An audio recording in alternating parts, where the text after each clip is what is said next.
I was born in Chicago in 1941, and my father's family came from Russia, around Odessa, north of Odessa, and my mother's family came from eastern Poland, from the village of Sławotyce, which is on the Bug River, a little bit north of Ładowa. My grandmother was born either in Sławotyce or nearby, and she grew up there. And my grandfather, I'm still trying to figure out exactly where he was born. I believe it may have been around Brest, a little bit north of Sławotyce. So I'm doing some research on that now, and that became the name that we always referred to at family gatherings, at the holidays, at Jewish holidays, when my grandparents, my aunts, my uncles would all be speaking in Yiddish, but not so much for my generation to participate in. So you'd pick up words and expressions, and what I remember was always hearing Sławotyce Dymachowo. Dymachowo is the village on the other side of the river in Belarus. And I was there a few years ago also just to see the village and to visit the Jewish cemetery there. So growing up in Chicago with a very, very close family of cousins, many cousins. My mother had 4 sisters.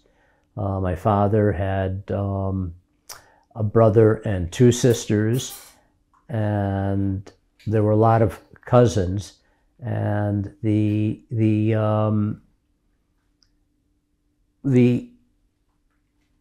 side of the family where references to the past resonated the most was my mother's family. So the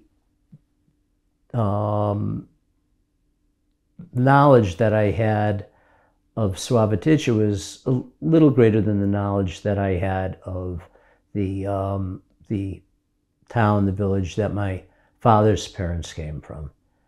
And what I remember at an early age, the information about the Holocaust somehow became part of my system.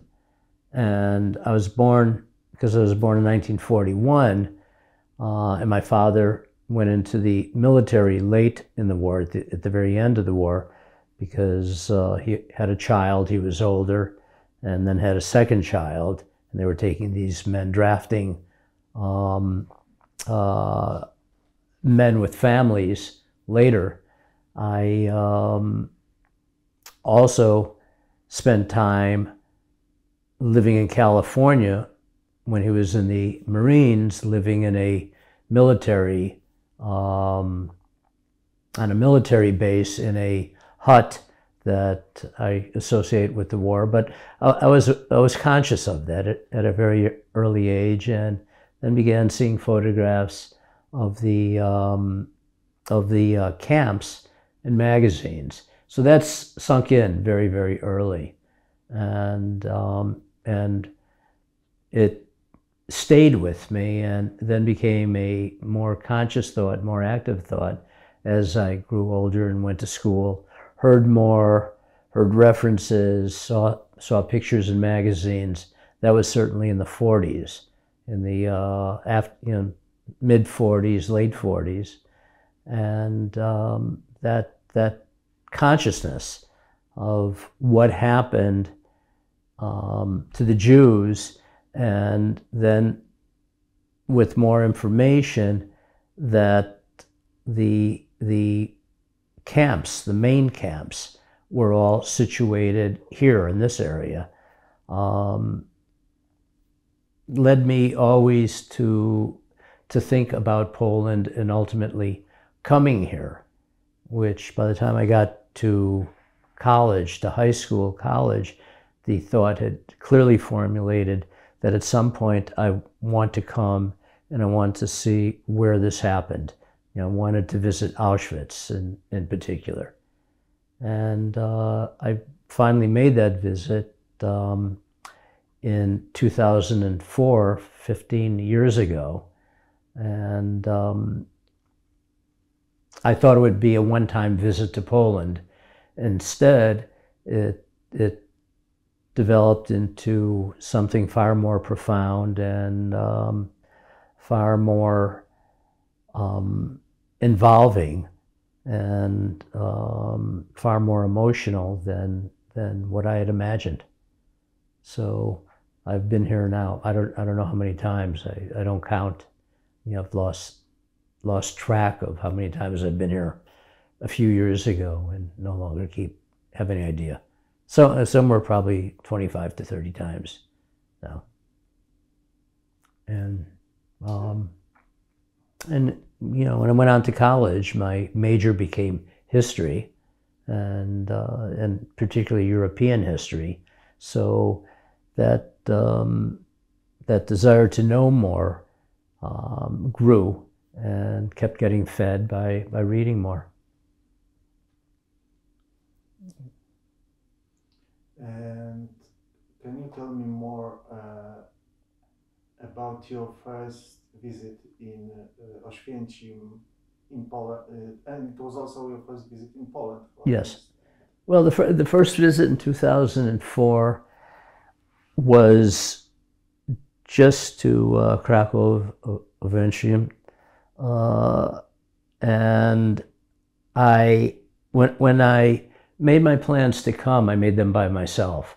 I asked my wife if she wanted to come, and she said, "Well, where are you going?" I said, "Auschwitz." And she said, "No, it's that she had no interest in doing that." And so I made the plans myself to come, and I made my plane reservations. I made hotel reservations, and then I sent a email to my sister, my brother, my cousins, my children, and asked anybody who would care to join me to make their plans and meet me in Krakow. And my sister did. She came with her husband and her son. So we all gathered in Krakow, and we're taken the first day on a short tour of the city, and then the second day we went to Auschwitz. We were led by a guide, and it was a very emotional experience to go there. It is every time I've gone. I mean, it's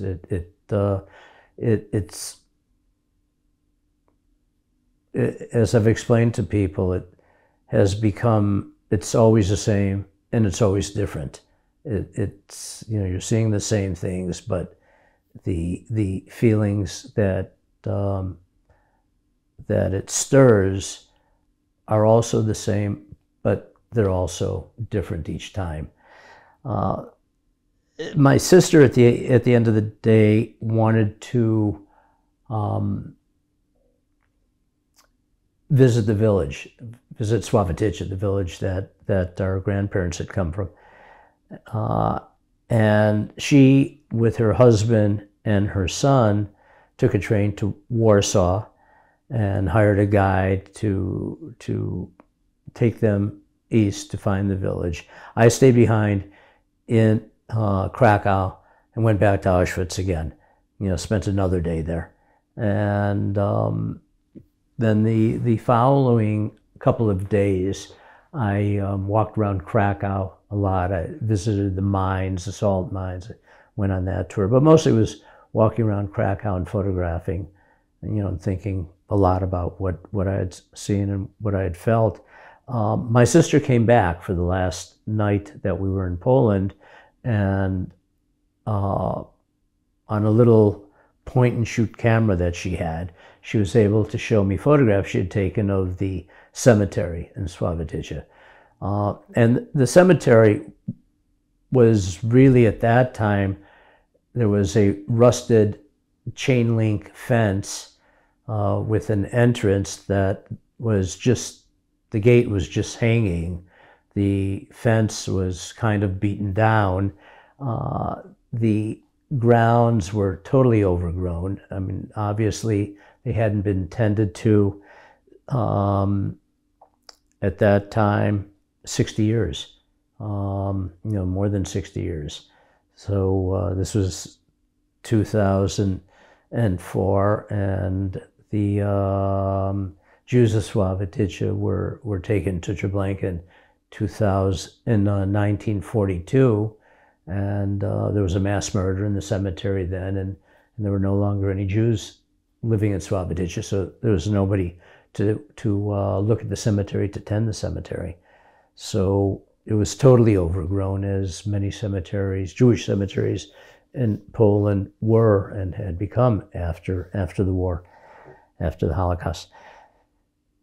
So I was sitting looking at those photographs with my sister on, on this little camera that she had, and that, together with the anger, the hurt, the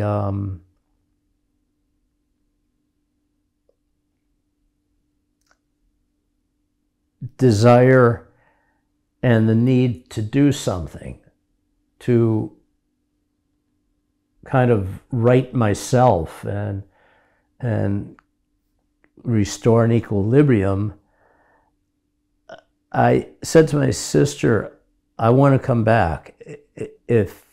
And we can't leave the cemetery remain like that. To leave the cemetery remain like that and not to do anything about it is to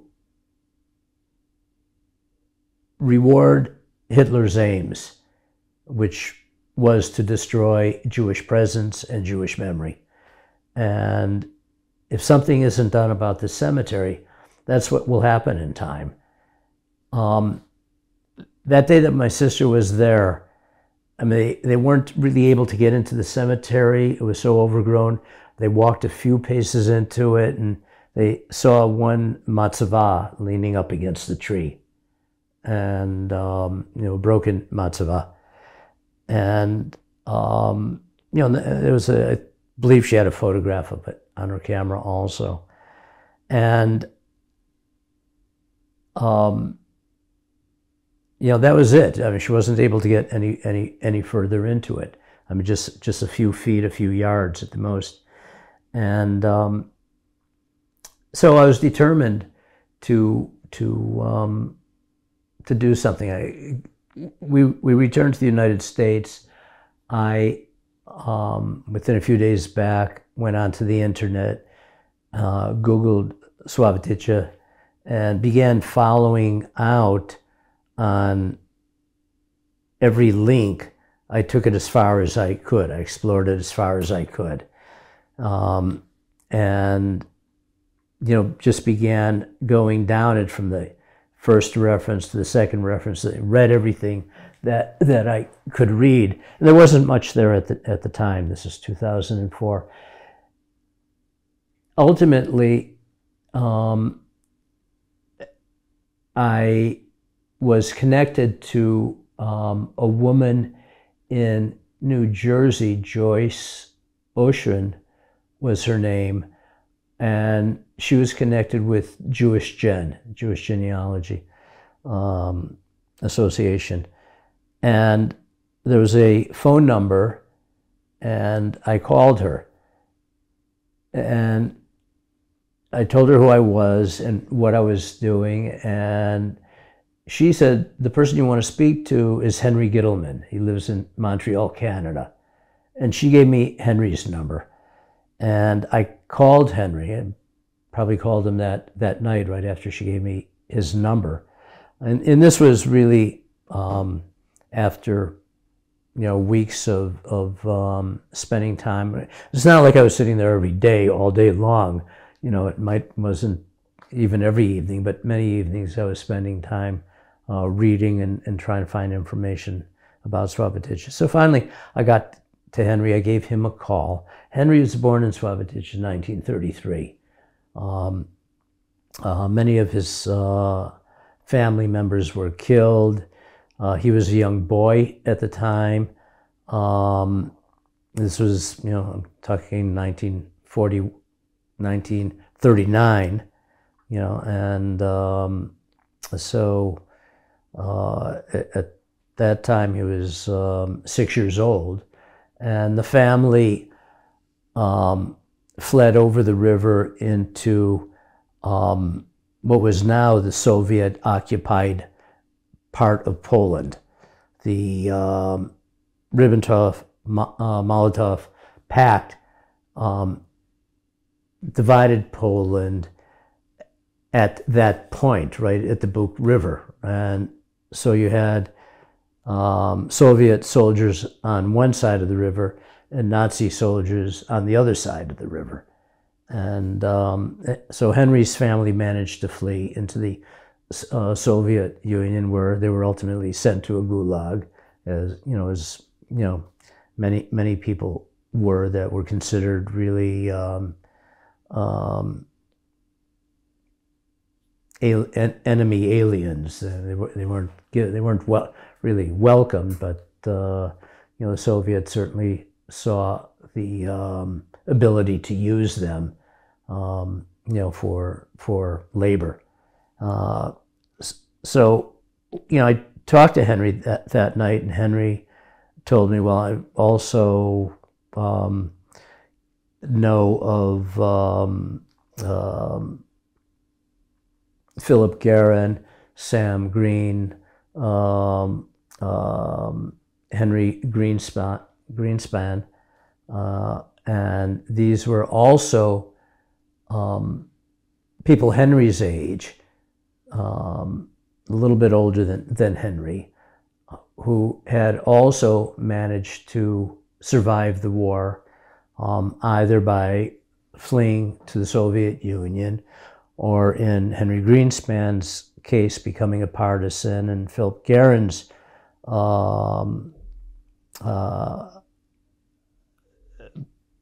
position, he really became a kind of feral child living in the forest nearby, as I understood his story. He managed to survive the war, always on the run, but apparently never far from the area where he grew up. In time, I met all of these gentlemen, and in fact, I met them all the next year, because what came out of the call to Henry was the idea of all of us gathering and meeting at somewhere central to talk about this and to do something about the cemetery. So Henry Greenspan lived in San Francisco. Philip Guerin lived in Minneapolis, Minnesota. Henry Gittleman was in Montreal. Sam Green lived in Charleston, South Carolina. So we chose Chicago. I had family there. My sister was there. Her children were there, and it was an easy place to meet.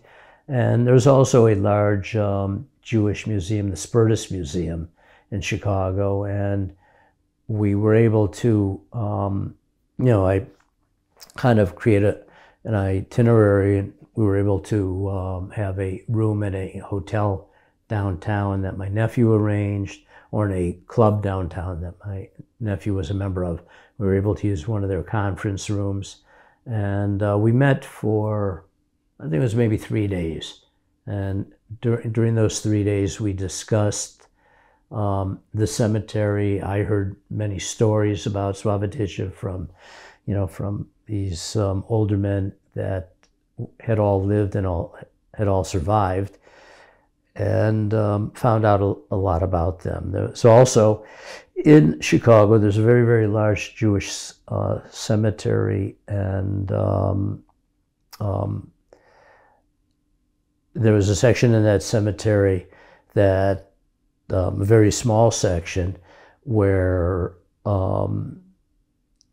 the people that had immigrated, the Jews that had immigrated from Sławotysz and Domaćevo, had set up that section of the cemetery. So there was a arch to walk under, and the names of everybody who were part of that Landsmannschaft were on the pillars of the cemetery. And it was something that my mother's father had helped to found, that group in that section of the cemetery. So we all went there also. So I arranged for all of us to go to the cemetery, and it was really interesting because as we got there and everybody saw the names on these pillars, they were family names that they knew. They had distant cousins and relatives that were buried there also, so what came out of that was, because the restoration, or the doing something about the cemetery here in Poland, was the really primary reason of all of us gathering. What came out of that was that we would work together to do something about the cemetery, and have the grounds taken care of and have everything cut back. So we created a structure, and I was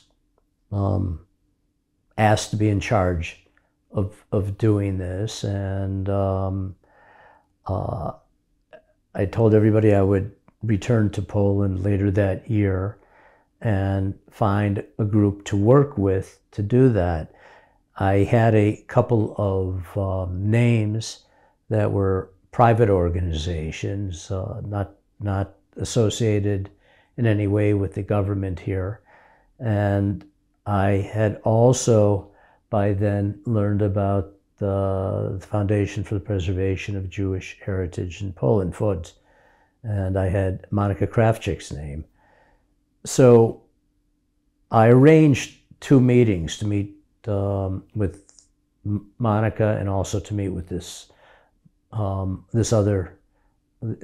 2 people that do it by themselves. And so I met the 2 guys that had their own business, where they go to small towns, figure out how much it'll cost to clear the grounds, put up a fence or a gate, and then arrange, so that that's done. And if matzevot are found, they do something about that. And they were very reticent about giving me a price, how much that would cost, even though they'd gone to Sławotysz and taken a look. So we went back and forth on this for 2 hours. I had a translator, somebody with me who was translating for me. And finally, after 2 hours, I kind of threw my hands up and said, and told these guys, I said, okay, you've got 1 minute, and I'm walking out if you don't give me a price. I said, oh, hey, I'm not going to just tell you, go do it, and give you a check for a blank check for doing this. I need to know how much it is. It was a lot of money. It was a lot of money. And as I recall, I think it was over $30,000 that they wanted to do this. I knew what they were doing, and having been in business also in Chicago and in Providence, I know, you charge more than it costs. So, but I had the price, so I thanked them. I said, I'll be back to you. And, and I then had a meeting with Monica a few hours later. And, when I walked into her office, it was a very different feeling than meeting in a coffee shop somewhere in Warsaw, which I did with these guys. And it was obvious that there was a staff at work there, and that this was a functioning organization, and that they were accomplishing things, and it was all stuff dealing with preserving Jewish memory. And when I sat down with Monica, began to talk, she too is reticent about giving a price. And she said, I can't give you a price. We haven't been there. We don't know what we're dealing with. It'll take me a couple of months to get a price. We've got a lot of things ahead of you. We're working on a synagogue in Zamość. We're working on this. We're working on that. Give me a few months, and I'll give you a price of what it will be, and how long it'll take. And she's also very clear, this isn't going to be done quickly. This is going to take a few years before this is completed, because we have so much to do and so many other projects ahead of this. There's, and she explained that, they had a very large responsibility for Jewish communal property in Poland at the time. That essentially was the mandate of the foundation, was overall responsibility for Jewish communal property, the mikvot, the synagogues, the cemeteries, and I was much more at ease with that, knowing that I was dealing with people that seemed to have a closer connection to the government, were operating in an official manner, in a manner that it seemed they had to prepare reports and be accountable for their finances. It took 3 or 4 months, but I did get an estimate from her, which was in the mid 4 figures, and much closer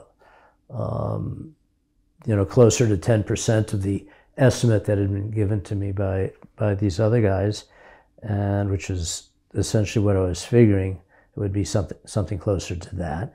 And I told Monica, we'll do that. And then, I reported back to our group, our Landsmannschaft, told them how much it would be, and told everybody I was going to need money. And so the money came in to begin the project. And at the end, it cost a little bit more, but the amount was really insignificant. So in 2008, the new archway, the new entrance to the new gate to the cemetery was built, and the grounds were all cut back and cleared, and we established a date for a ceremony at the cemetery. I passed that date on to everybody, and it was in April of 2008. There were 28 or 29 of us came from the United States, from Canada, from Israel, and from England. And there were a number of officials from the municipality, from the region, both priests, the Catholic priest, the Eastern Orthodox priest, the mayor was there, all the officials from the town were there, policemen were there, I mean, there were people in uniforms, a lot of townspeople were there, a lot of the villagers were there.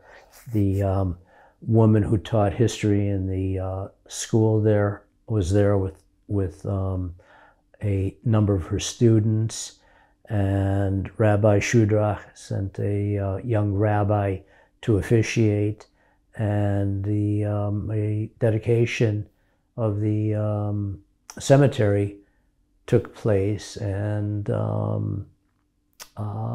was really very, very moving, and that, and it felt, very good to see that that was done, to know that that was done. The ceremony took place, and Kaddish was said around one matzvah.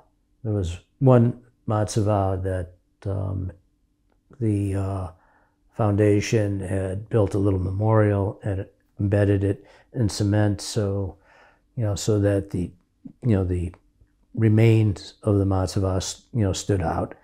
And there were still some in the ground. If you walked the ground, you saw that there were still some stones that were sticking out of the ground, but not many.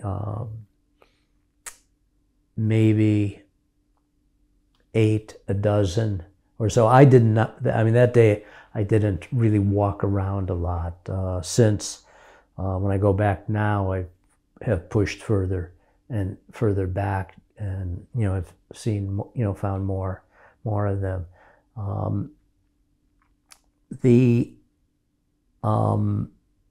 At the ceremony, at this event,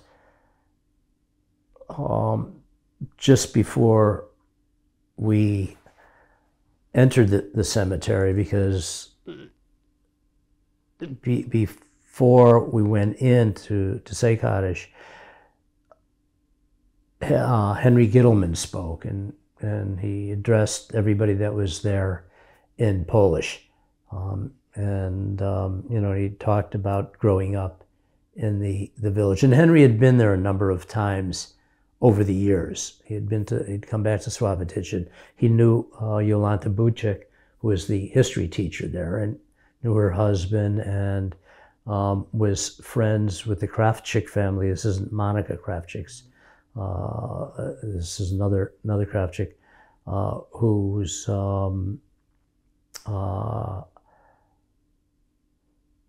Mrs. Kravchik. Her father was Henrik Greenbaum, I believe. He was a historian at Ringelblum Institute. And he survived the war also in the Soviet Union as a soldier in the Red Army, and afterwards came back and wrote a number of books, and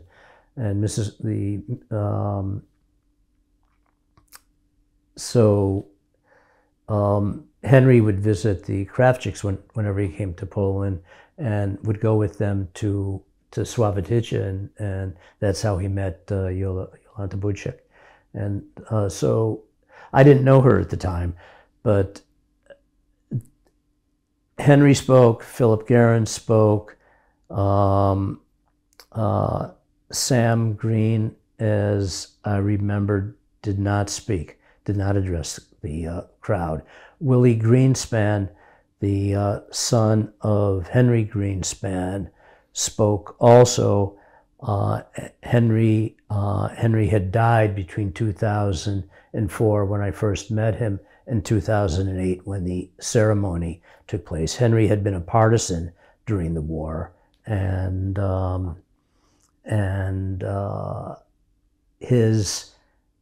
he had been hidden along with his father by one of the families in Sławotyce that they were very close to.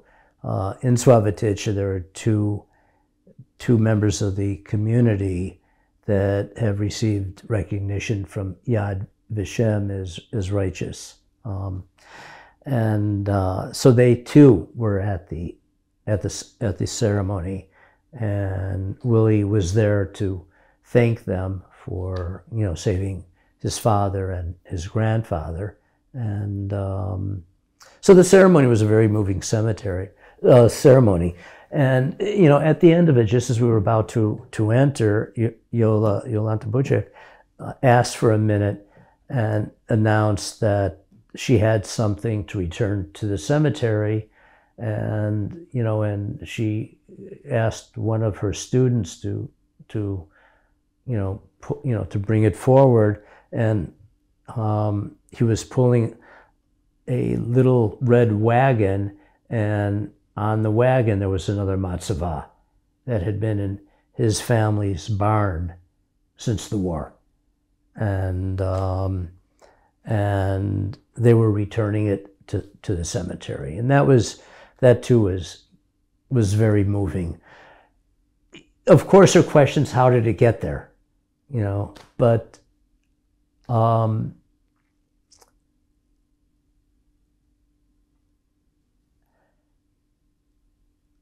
none of us made judgment. I think all from our group were happy to see another matzeva be returned and brought back to the place where it belonged. Since that day, 30 have been returned. There are now 30 matzevot, or sections of matzevot, all that have Hebrew on them, that are now gathered around that one matzeva that was there the day of the ceremony. So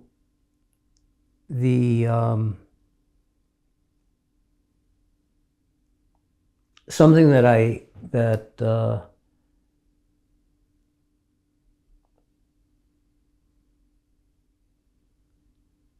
realized had to be done back in 2004, and that is keep Jewish memory present in a place where there was an attempt to destroy it, has happened. And, it's happened because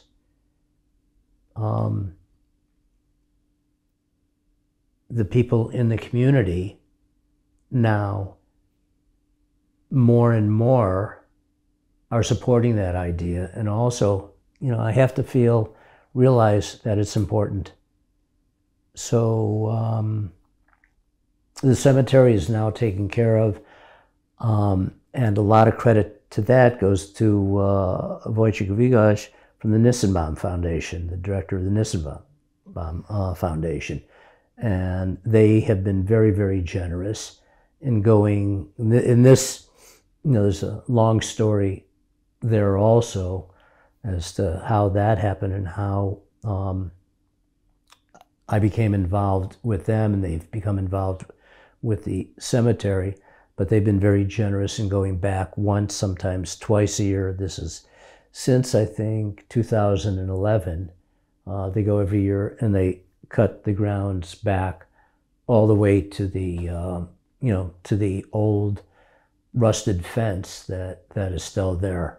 Last year I worked with them on having that fence that I first saw in 2005, that my sister first saw in 2004. Last year we replaced 150 meters of fencing on the street that runs along the front of the cemetery. So that was done last year. Tomorrow I'm actually meeting with Wojciech to talk about the next phase, which will be replacing the fencing on the side of the cemetery, and then ultimately the back of the cemetery. So by then there'll be a new fence around the entire cemetery. And, as more of this happens, more people in the village are aware of it and are obviously supportive of it, because these matzevot keep returning from places, and I'm very happy, I'm happy and gratified that is happening, and that, there's a awareness that there are people that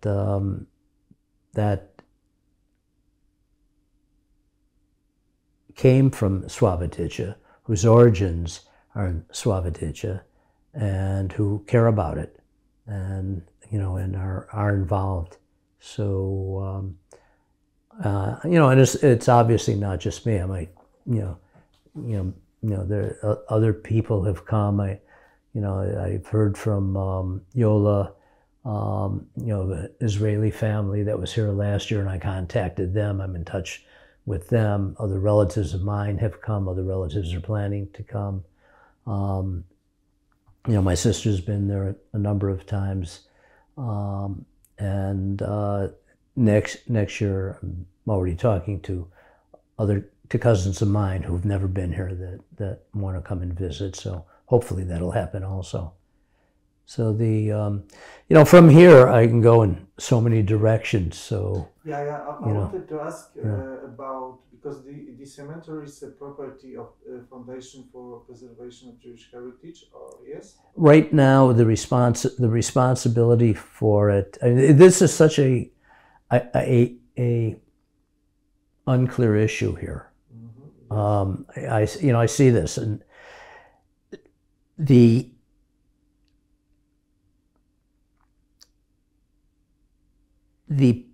property itself, the land itself, is really the property of the Jewish community of Sławotycha, but there is no Jewish community of Sławotycha. All the Jewish community of Sławotycha has been long gone. A former mayor tried to give the responsibility, the property, it wasn't FUDS, and it wasn't the committee that Monica Kravchuk now heads, the committee for Jewish the Committee for Greater Jewish Organizations in Poland. There was another group in there that has an office where Rabbi Shuda has his office. And I met with them last year because the communication I got from the ex-mayor was that he had sent a map and a request that this other organization take over the responsibility for the cemetery. But from what I understand, is that he couldn't just do that, and it wasn't his.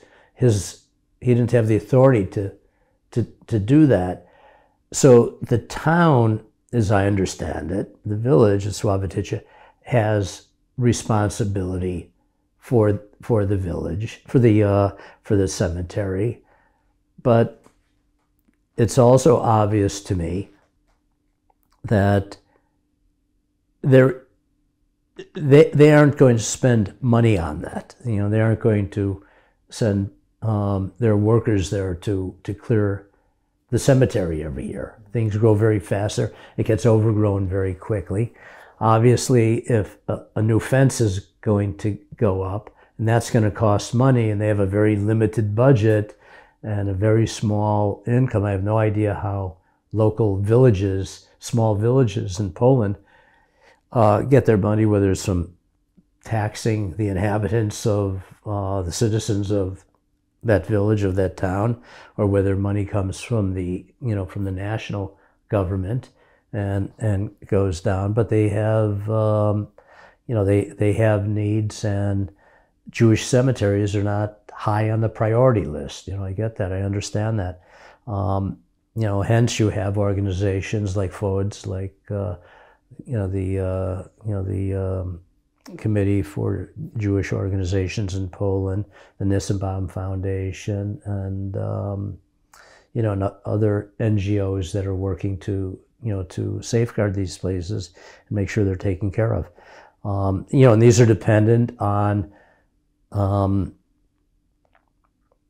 donations to a large part, and and money coming in from private, sometimes corporate benefactors to further the aims of these organizations.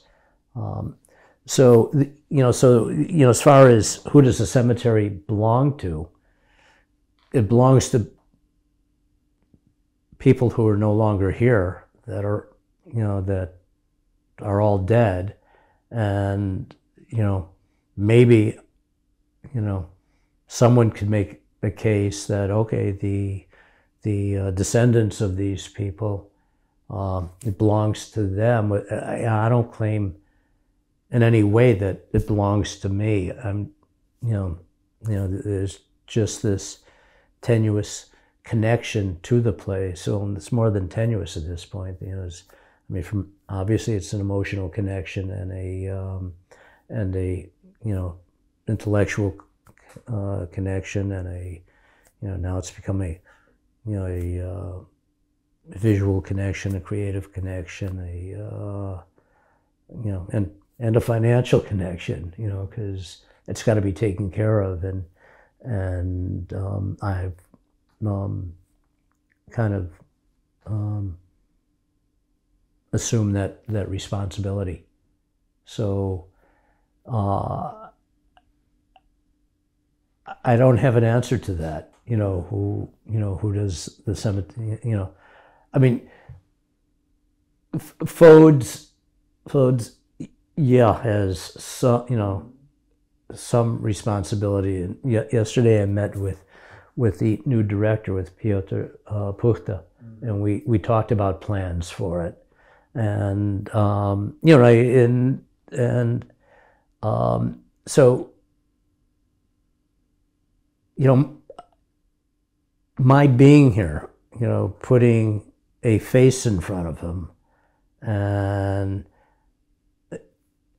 expressing an interest in doing more and working with him to further his goals and help him with that helps. And going forward, if you asked me, okay, what about after you, after I die, who's going to pick it up? I have no idea. When I've talked, I've asked the same question of Wojciech Wigasz at Nissenbaum.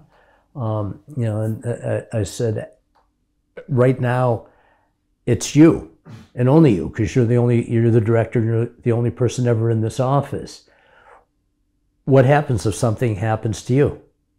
Who do I talk to? Will this be done, in the future? And Because I'm asking about that, about like formal ownership, but of course this is the also the other, let's say, perspective. It's about the any kind of connection, and this is quite obviously problem in Poland. Is it any kind of connection to the with the local, that Jewish heritage is connected with the local community, because this is what should be done to have this stability of taking care of the cemetery, and I think so, yeah. And I wanted just to ask you, in your opinion, because you told about the ceremony that were all these officials, and about the Macevas that were bringing that to the cemetery, but this is like the main question, I think, very often. Like, there is that Jewish cemetery, and okay, there are descendants like you of the, or there is a forge somewhere in Warsaw, but these people there, they are just, it's you have connection with it, but they are just, walking around that cemetery. It's a part of their everyday life. So maybe they. It is part of. No, I agree. The issue that you're raising, the question that you're raising. But excuse me, I'm asking what, in your opinion, is really what is the response of local community for all that what you are doing? Well, the response has been very good. The response to what I'm doing, and again, when I say the local community, I know in the village now maybe a dozen people at the most. 8 people, 9 people. Because when I go, it's for a few hours. I've stayed there. I've stayed at Yola's house for 4 nights when I went to Belarus. Because I had to spend time just waiting for the visa and then going to Belarus, and so it was 3 or 4 nights I stayed there with my nephew and his girlfriend. So I know Yola and her family. There's another couple that I know, Dorota Schmidtko and her husband Leszek. I've met another gentleman from Sławotycza, the Marek. I can't remember his last name right now. He does the kayaking. Is a kayaking company on the Bug, so you can kayak on the Bug.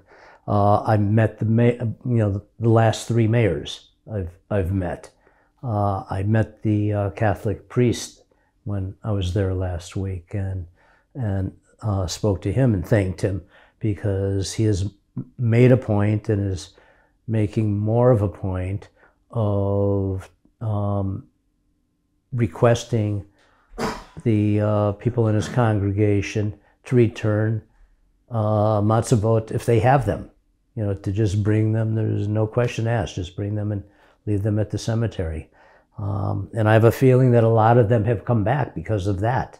Because that request was made from him, and the request was made from the prior mayor of the village and the current mayor of the village. They've requested people to bring the matzevot back. So what has happened is that there is a growing. First, I would say an awareness, okay, that this is something that's desired and being asked for by the officials in the town and the people that are looked up to by the people in the village. That is the mayor, the priest, the history teacher, and this young couple that's now renovating a new mill, renovating an old mill that was the Applebaum mill. That was a Jewish-owned mill that was built at the beginning of the 20th century, and are doing an incredible job of restoring it and renovating the mill. And that mill will also have a hall of memory of devoted to the Jews of Sławotycza, and they've asked me to get involved in that, and I'm doing what I can to help them visualize that and get images, photographs, whatever of the Jews that lived in Sławotycza. I met with the mayor for almost an hour last week, and we talked about extending the Hasidic trail to Sławotycza. Right now it ends at Vodava, which is 20 kilometers down the road. And this is a discussion that is now taking place between FODS and the municipality in Sławotycza, and has a very, very good chance of happening. That it's happening directly with the mayor now is a very good thing, because and also I spoke to him about signage in the town. I would like to see, when somebody visits Sławotycza, that they know where the Jewish synagogue, where the synagogue was. The synagogue is where City Hall now stands.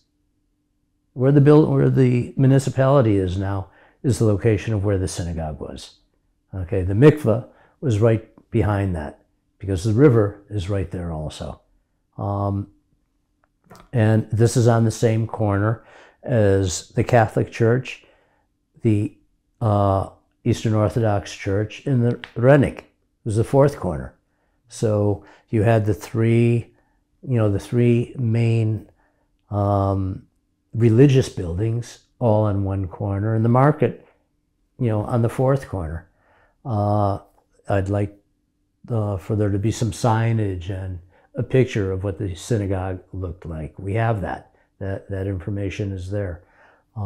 Photographs are there. Signage pointing to the Jewish cemetery. There already is something that right across the road from the Jewish cemetery, there's a large information sign that Yola Buchek was very instrumental in having placed there, that talks about Sławotyce, talks about that being this road being the bicycle path, between the north and the south for people that are the Greenway as such, and the Jewish cemetery and the Jews that were, at times the majority of the village, and always a very, very large presence in the village. So these things are happening, and there are people there that are very interested in, in the, what were the Jewish contributions, Jewish participation, just Jewish life there as everybody else participated, made contributions, and lived there. So this is happening now. And as far as how much responsibility the municipality has in maintaining the Jewish cemetery, the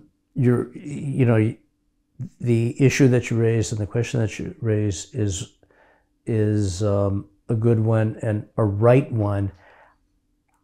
Hopefully it'll move in that direction, and at a certain point someone will say, Alan, you don't have to think about this anymore. You don't have to worry about it being taken care of. We're taking care of it. That hasn't happened yet. Nobody has said that yet, and said you really don't have to worry about it this year, next year, 10 years, 20 years from now. That I don't know that that's happened anywhere in Poland. Yes, it does. I mean, because obviously, I think it's not the case of it's not a question about the money, because for the local municipality to cut the grass, a few times a year, it's not a big deal, because they have people that are doing that anyway. This is, and for me, it's still the question then about, is it ours? I mean the community or not? Because sometimes I also my reflections are, because you have that in the case of Sławotyce, it's a case when you have people like you, when you have descendants, but there are a lot of places when you don't have that kind of group, and you have only, for example, that foundation of preservation of Jewish heritage. That it's somehow that the situation most often is like that that foundation regained the rights to the property. So the local community is telling it's not our responsibility. This is the kind of simple thinking. It's not ours. It's not our responsibility. But I was thinking that what is who is on that cemetery? On that cemetery, there are just neighbors of the people, of that community somehow. And then you have Forge, which is just abstract. They it's obviously it's an institution, so they have no any kind of basically like the personal connections. So like who in fact could have more like connection, because maybe in fact, I mean, maybe it's a wishful thinking, but the question is, in the case when there is, for example, no descendants that could, like you, they could initiate the process. Maybe, I mean, I know the places where the local municipality is doing that. No, I know that there are some. I know that there are some places now that are, but I know that there are far more that are not doing it than are doing it. Because once you say yes, you're going to do it, you now have an expense, and that's what it comes down to. You know, as much as anything is how much is it going to cost us? Are we going to put our workers on that, or are we going to put our workers on this? In these very remote areas, you're still dealing with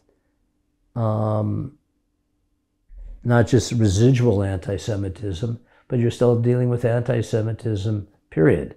And that isn't, it's never easily changed. It's hardly ever changed. In fact, it's getting worse now. It's becoming more of an issue now.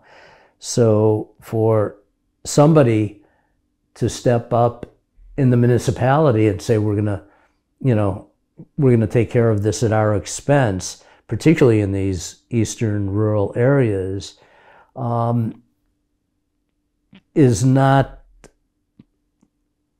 the wisest political thing to do at this point.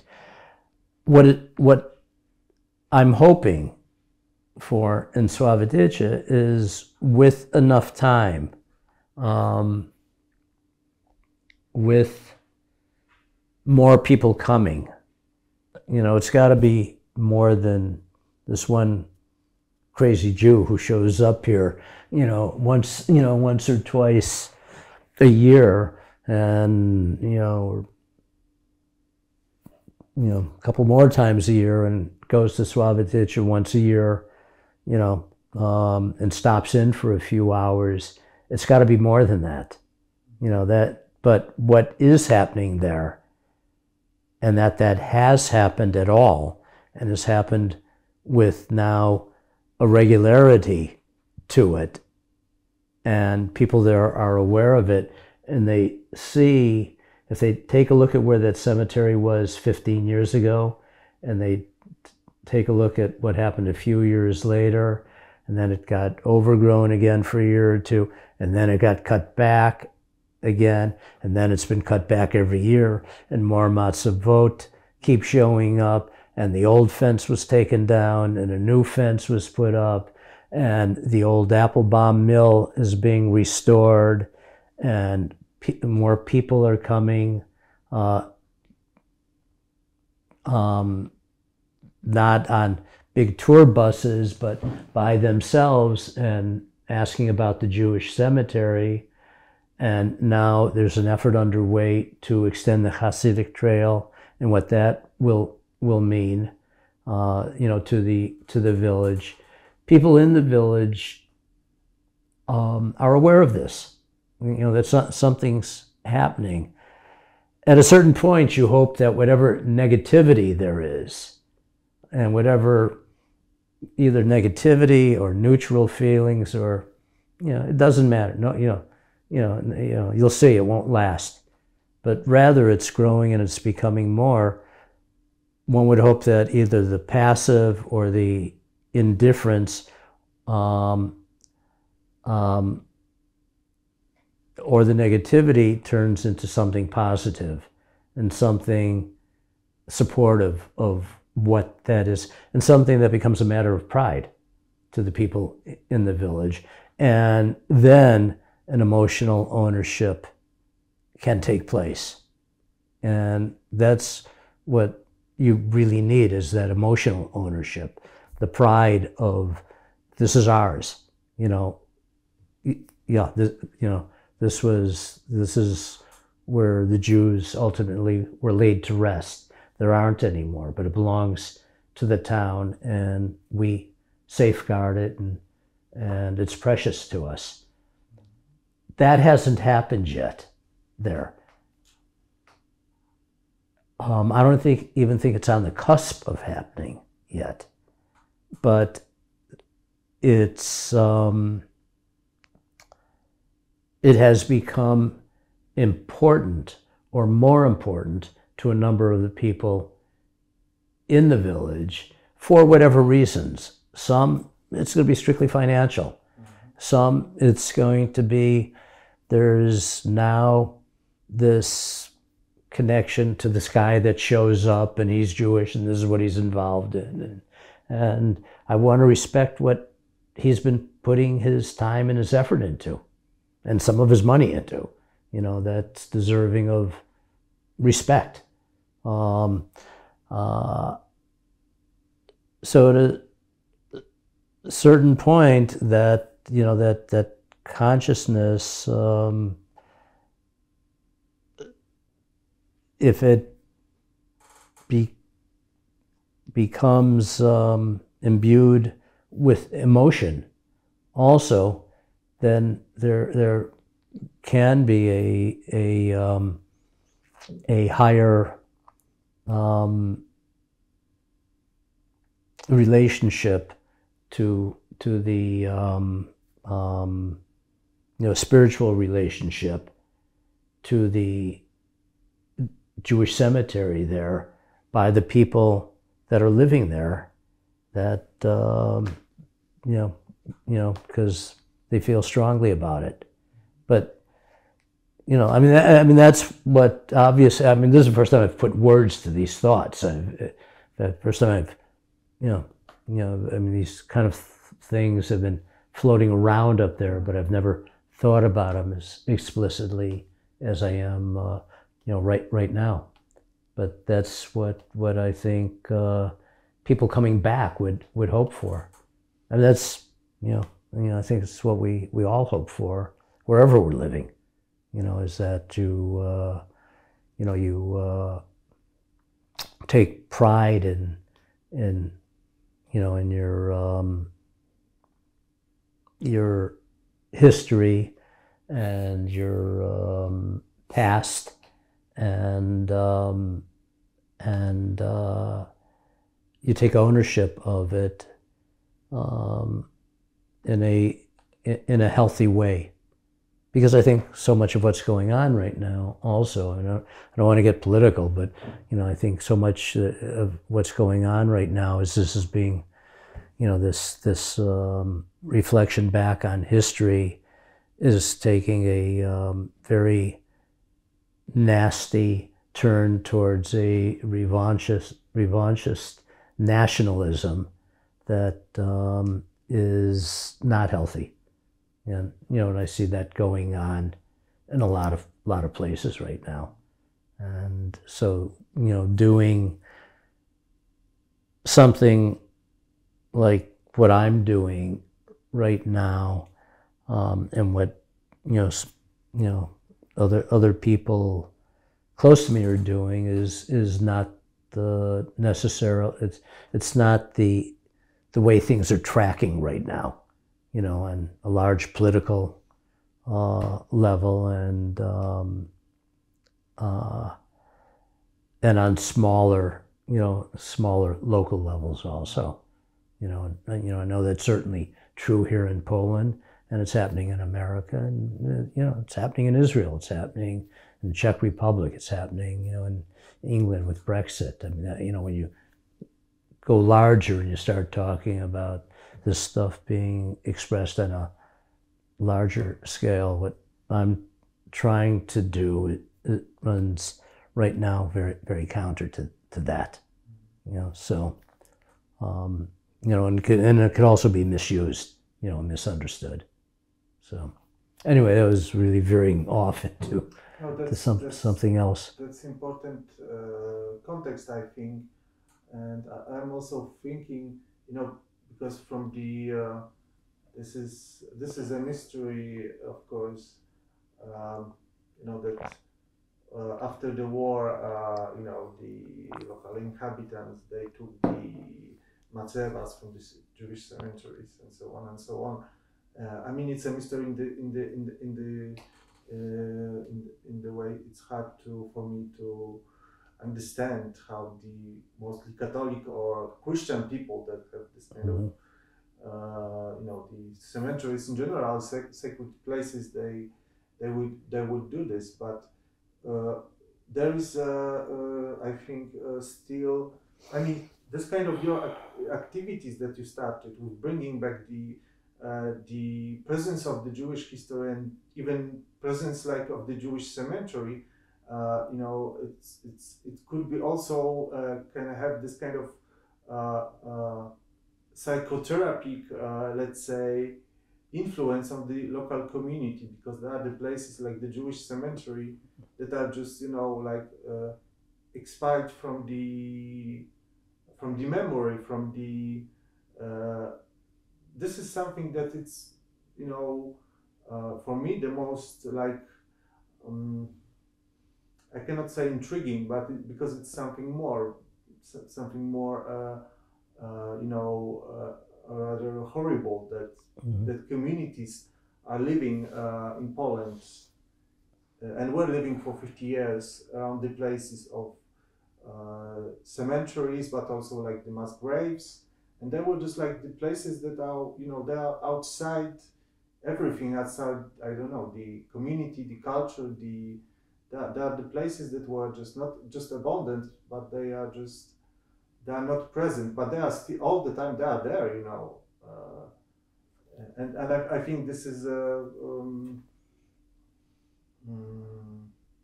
because I'm talking about the perspective of locality, of living in some places, living near the cemetery, and so on and so on. That, you know, like I know, of course, you know the stories what happened on some cemeteries. There were some markets or whatever, but people, of course, they knew that there are people there buried and so on. It's the cemetery. But I wanted to ask you if you have in Sławotyce any kind of material remains or places connected directly with your family history. The former mayor in the village, Mayor Kitch, I think that's how his name is pronounced, Kiec, Ketch, whatever. On one visit, when I was there, it was late. It was in the evening. It was getting dark, and he said, "The next time you come back, you know, I'll show you one of the, you know, there's a house up that road that the Długi was my grandmother's, you know, tall, you know, that was their family, their name." And he said, "I'll show you, you know, one of the houses that belonged to them." That didn't happen. And so perhaps the next time I'm there, you know, I just met the new mayor last week. He's, you know, he's a young man, and ironically, the first time I visited Sławotyce in 2005, arrangements were made ahead of time through Monica Kravchuk for somebody to meet me. And I had a driver and a translator, so that when we got there, somebody would meet us at the municipality, at the city hall, and then show us where the cemetery was and show us where the mikveh was, and where the synagogue had been. That young man who met me in 2005 is now the mayor of the town. So when I began writing to him a couple of months ago to tell him of this visit and that I wanted to meet with him and talk to him about the work that I have been doing there and what I hope to do in the future, he wrote back in English, which, you know, he understood the letter that I had sent him, and he said, "Actually, we met 14 years ago. I was the person who took you to the cemetery and walked with you around town and took you to the mayor's house and introduced you to him then." So that young man is now the mayor today. So that too, I think, bodes well. You know, that you know, I have a connection, you know, to this, you know, to the new mayor that began almost Yeah, yeah, 15 sure. years ago. And I brought him a photograph that I had taken that day of him much younger, and he was very happy to receive the photograph. So it was a good meeting, and I'm hopeful, that these plans, will go forward, and they're very excited about the possibility of having the designation of being included in the Hasidic Trail. That will bring more people. It's not that I know a lot of people. I don't have people in the United States calling me and say, Alan, I want to go on the Hasidic Trail. What do I do? How do I prepare for it? And that has never happened. The concept of the Hasidic Trail is known to some people in the United States, and I've been asked about it and have told them about it. But I know after meeting with Director Puchta yesterday that there's more interest in this now, and more towns and villages have been asking about how do we become part of this. So and to all of this, there's obvious economic benefits. This is one of the things that it's about. If your name is attached to any number of things, and you're a small village in Poland, in rural Poland, and there's more things being said, more points of interest to this small place, more foreign visitors will come and spend money, and it's good for the village, good for the town, and you don't know where these visits will take you, where these connections will lead, and what will emerge organically, from these from this mix. So that's one of the things that we talked about when I met with the mayor last week, is what does all this mean, and how can how can all practically what I'm doing, how can the village benefit from that? It comes down to that also, on a very cold, factual, realistic way, and I understand that that question, and I understand where that comes from, and I understand and accept that that's a very, very valid concern, and it has to be addressed. To think that I could just wish it and something could happen that's going to be wonderful for everybody, that doesn't happen.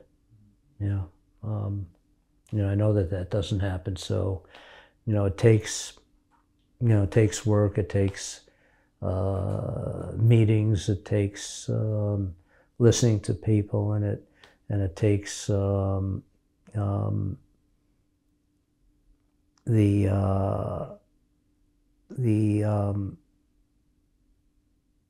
need to answer practical needs and real needs.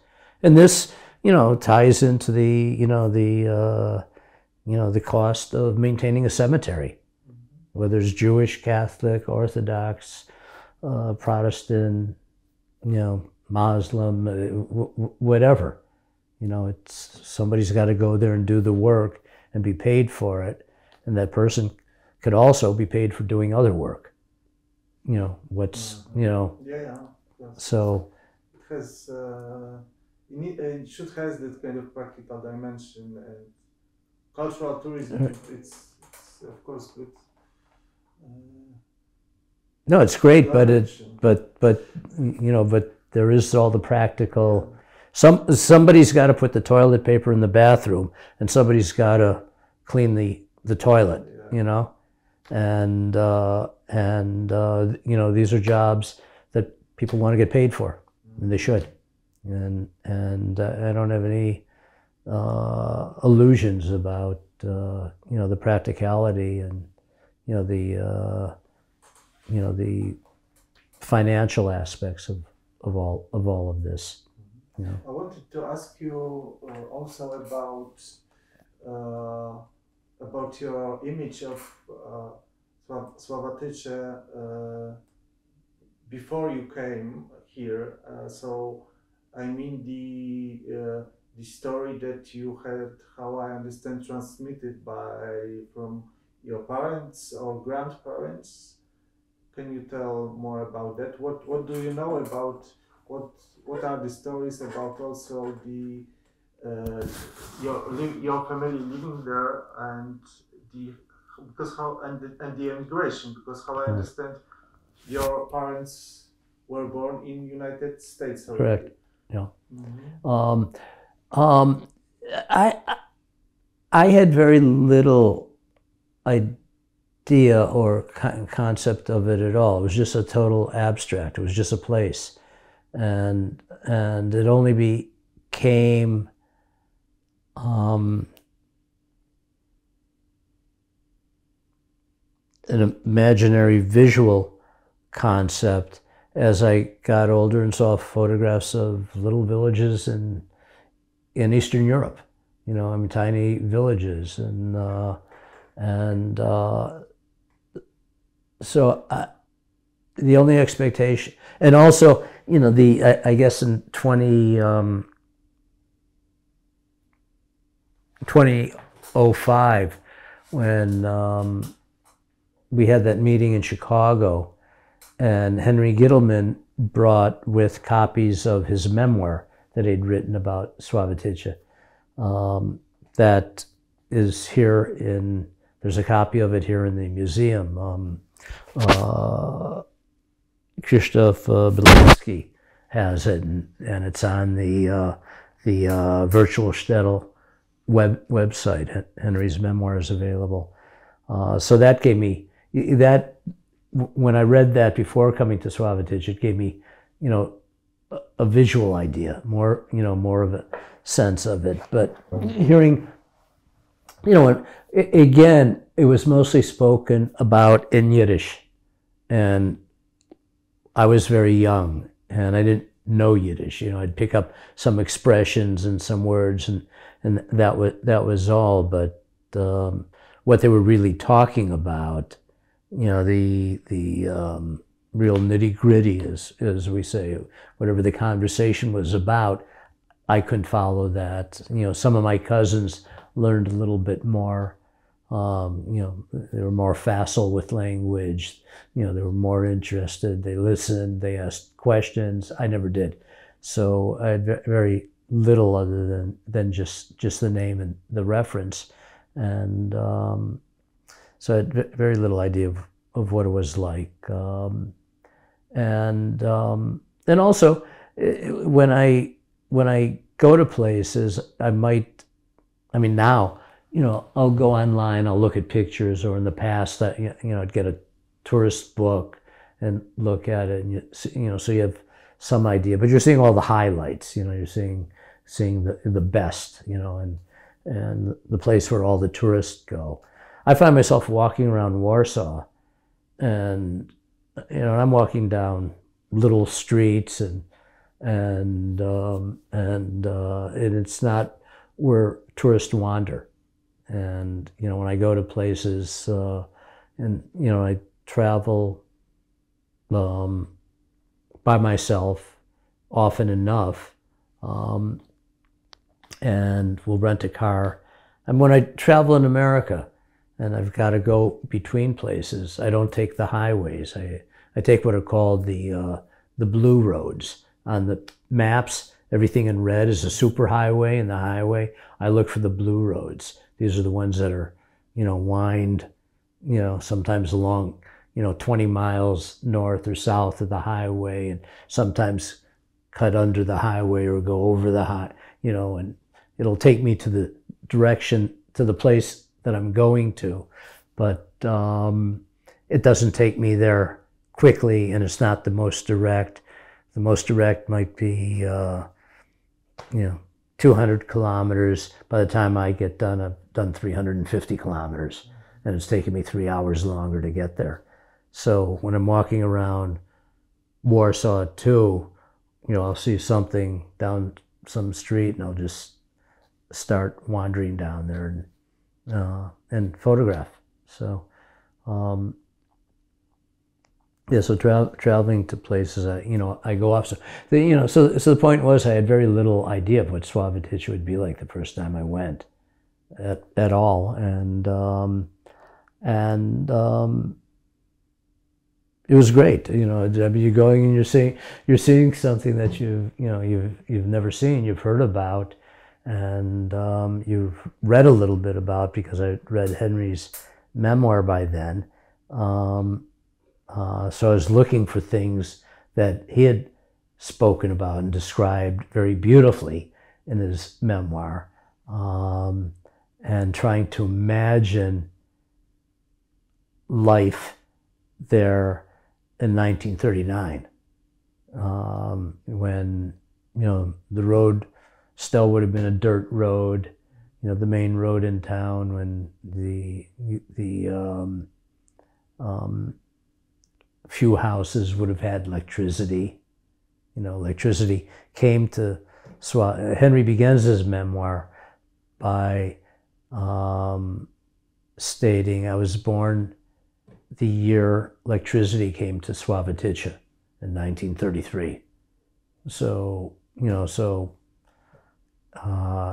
6 years later, he was forced to flee. And also he mentions that his house was the first building, the first house, first home in Suavotice made out of stone. That, everything there was wood. And that still is, it's not the case that everything there is wood anymore in Suavotice, but on the main street, 30%, 20% at least of the houses, the homes that people are still living in, are made out of wood. They're the logs that have been cut and cornered like that, and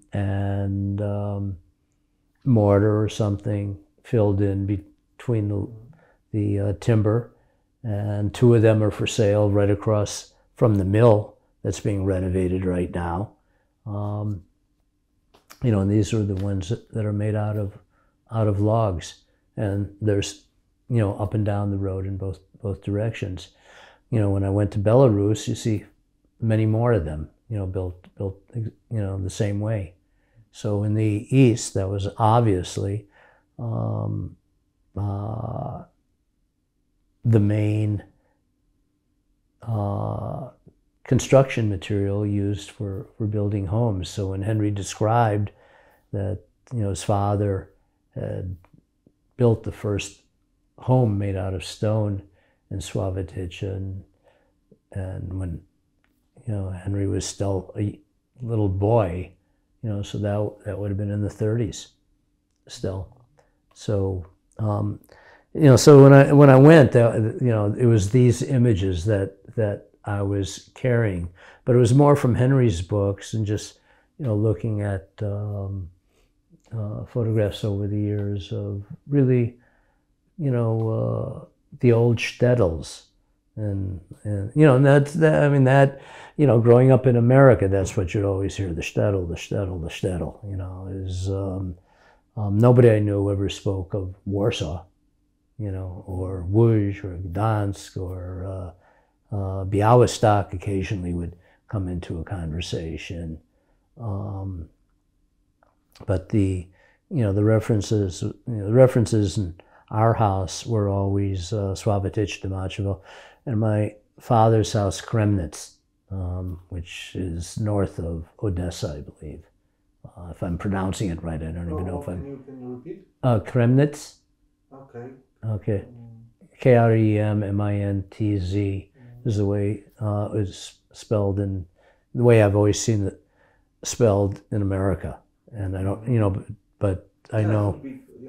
but I'm not sure if that's a town, a village, or the area. Because I've also seen it at the Jewish Gen. Twice I've gone to Jewish Gen conferences, and again, I haven't spent a lot of time really trying to trace all my ancestry. I've got one relative that does, and he's got an incredible, to see all the connections he's made, you would have to line up 6 computers side by side, and you'd see the 2,000 or so people that I think it's up to 2,000 people that he's located that are all relatives of his somehow. And I first met him last year, and he's actually a second cousin of mine, and I didn't even know of him. He called me, and he lives in Boston, so we've gotten together a couple of times. And the first time I went up and visited him, and he went onto his computer, and I said, "How are we related?" And he said, "Oh, it's simple." He said, "We're close." He went on, and this this thing that was microscopic on one computer, he just kept zooming in on one area of it, and everything else kept going, off the page, off the computer. And finally there was a small thing where he said, "This is me, this is you, and we're connected up here. Your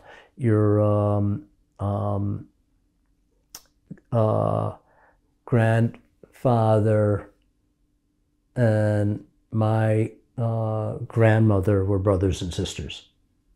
Something, and it was something that direct and that immediate, and but again, my experience has been, I grew up with a number of first cousins, and I never went much beyond that, and I still don't. I've got this cousin Gary, one I just spoke about, and I've got another cousin Gary. Okay, they both have the same name, and they're both more in touch with the extended family, with second, third, and fourth cousins than I am. And I'm interested in it, and I want to meet more, and I want to find more, and I want more to know, about Suavitice, which will be something that I, will focus on more going forward, at this point. But that affinity that both of them had to knowing more about family, I didn't have as a default, as one of my defaults. I was always more interested. I was interested in other stuff, and have done other things. Now I'm more interested in that because of what I've been doing here. But still, it's time.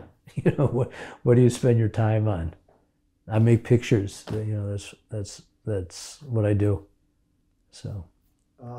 Because I wanted to ask you how your trips to Poland, your connection to Poland, change your your identity, your thinking about yourself. Does it change it somehow? It's a good question, and I found myself thinking about it last night. When you, earlier when we first began this, talked about a Polish Jew. I never carried that as, I never would have identified myself as that.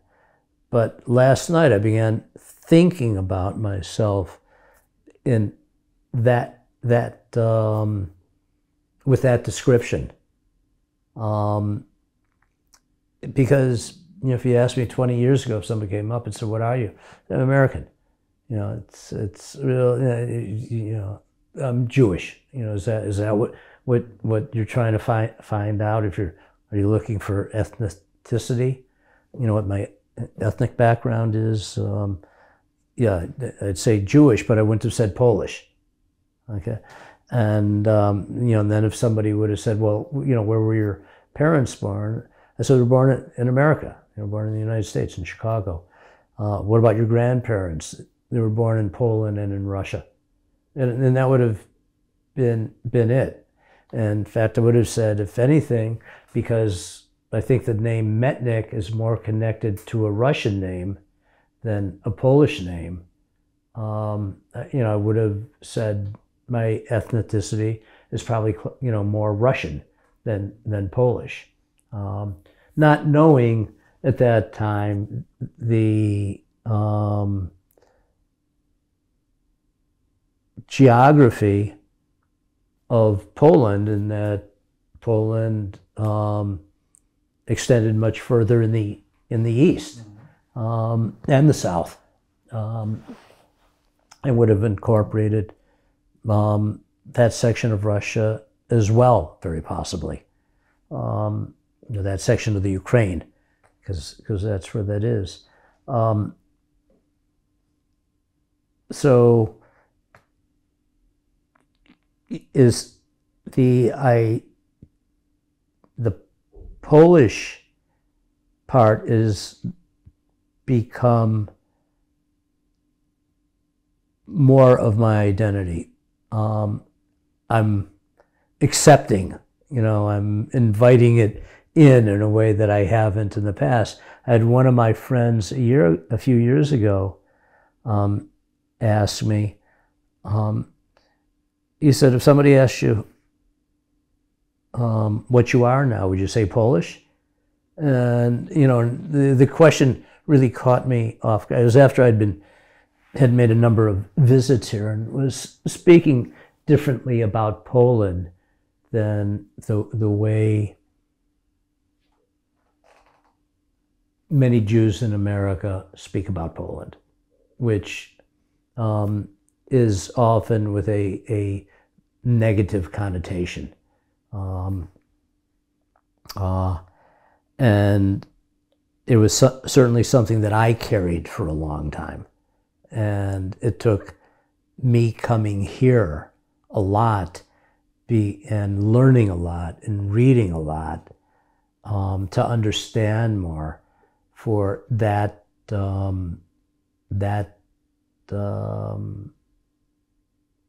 prejudice really to change, to disappear, for it to become replaced by with knowledge, become replaced with acceptance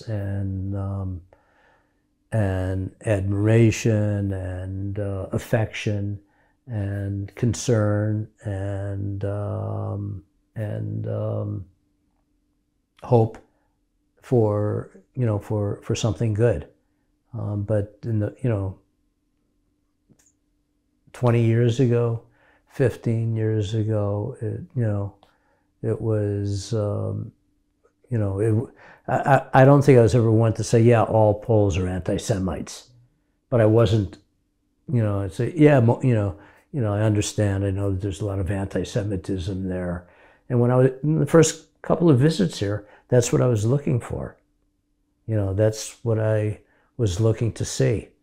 And it took a bunch of visits here before I stopped doing that, or that wasn't, any longer what I was looking to affirm, when I came here.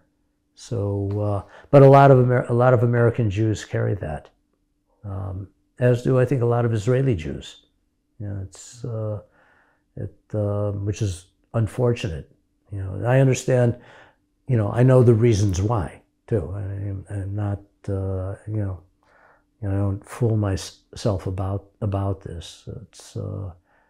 But my feelings have certainly changed, and have changed for the good. You know, when I say for the good, I'm talking about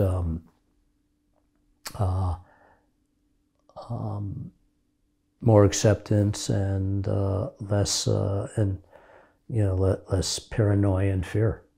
You know, I mean, that's not here anymore. I mean, it's not in me anymore when I come here. And I know for a lot of Jews coming here for the first time, American Jews, that's what they want to find. That's what they want to see. That's what they feel. That's what they carry. And I know that Poles were critical of the March of the Living, for many years, because that was reinforcing that. You bring young American Jews here, or young Israelis here for a couple of days in Auschwitz. What are they seeing? Where are they? What are they associating it with? And what are they being told? So and that I know is, that's been criticized, and it's beginning hopefully to change in a better way. But there are reasons why all this, of course, was happening and being done, but not good reasons. I mean, the changes now that are happening, I think, are young kids that are brought here being it's better informed. I hope. I hope. So, but again, my views of myself right now myself in relation to Poland, are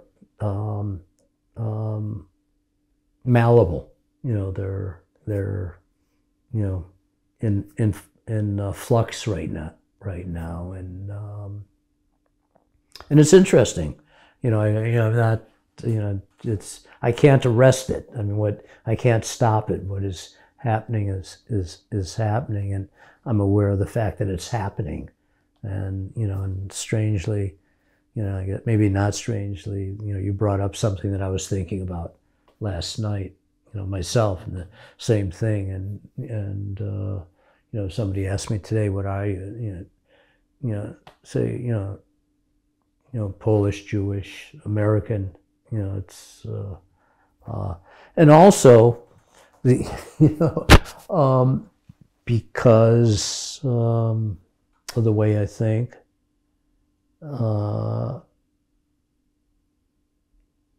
I see religion, I see nationality, I see ethnicity, I see language, all as social constructs. 20,000 years ago, 10,000 years ago, there were no Jews. There was no Poland. There was no America. There were just tribes of people moving around that their identity was the group that they were with. And that was it. I've done 2 DNA studies of my own DNA. One was called or based on what's the GPS DNA, which looked at my chromosomes, whatever all the stuff is made up of, that went back 12,000, 15,000 years ago. I've got the 1.5% that all white Europeans have that's African. The next largest group, and that's small, that was the smallest. The largest part from this study of my DNA is the Finnish, Norwegian, Finland, Norway, Sweden, that area. That was 18% of my DNA. The next largest percent of my DNA was southern France, in the Pyrenees and that area. The next largest part of my DNA was Sardinia. And, and then it started breaking down into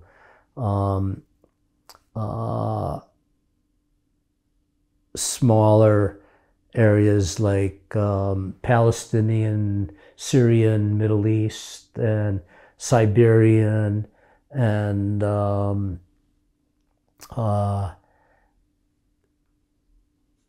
Indo-Turkish,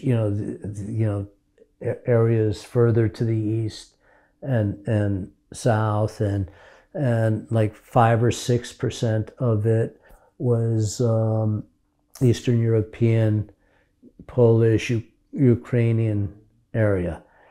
The fact of the matter is, none of my children and none of my grandchildren have North American or American DNA in their blood yet. All we've been marrying are other people that came from Europe. That's who I've married. That's who my children have married. And because of the way the social economic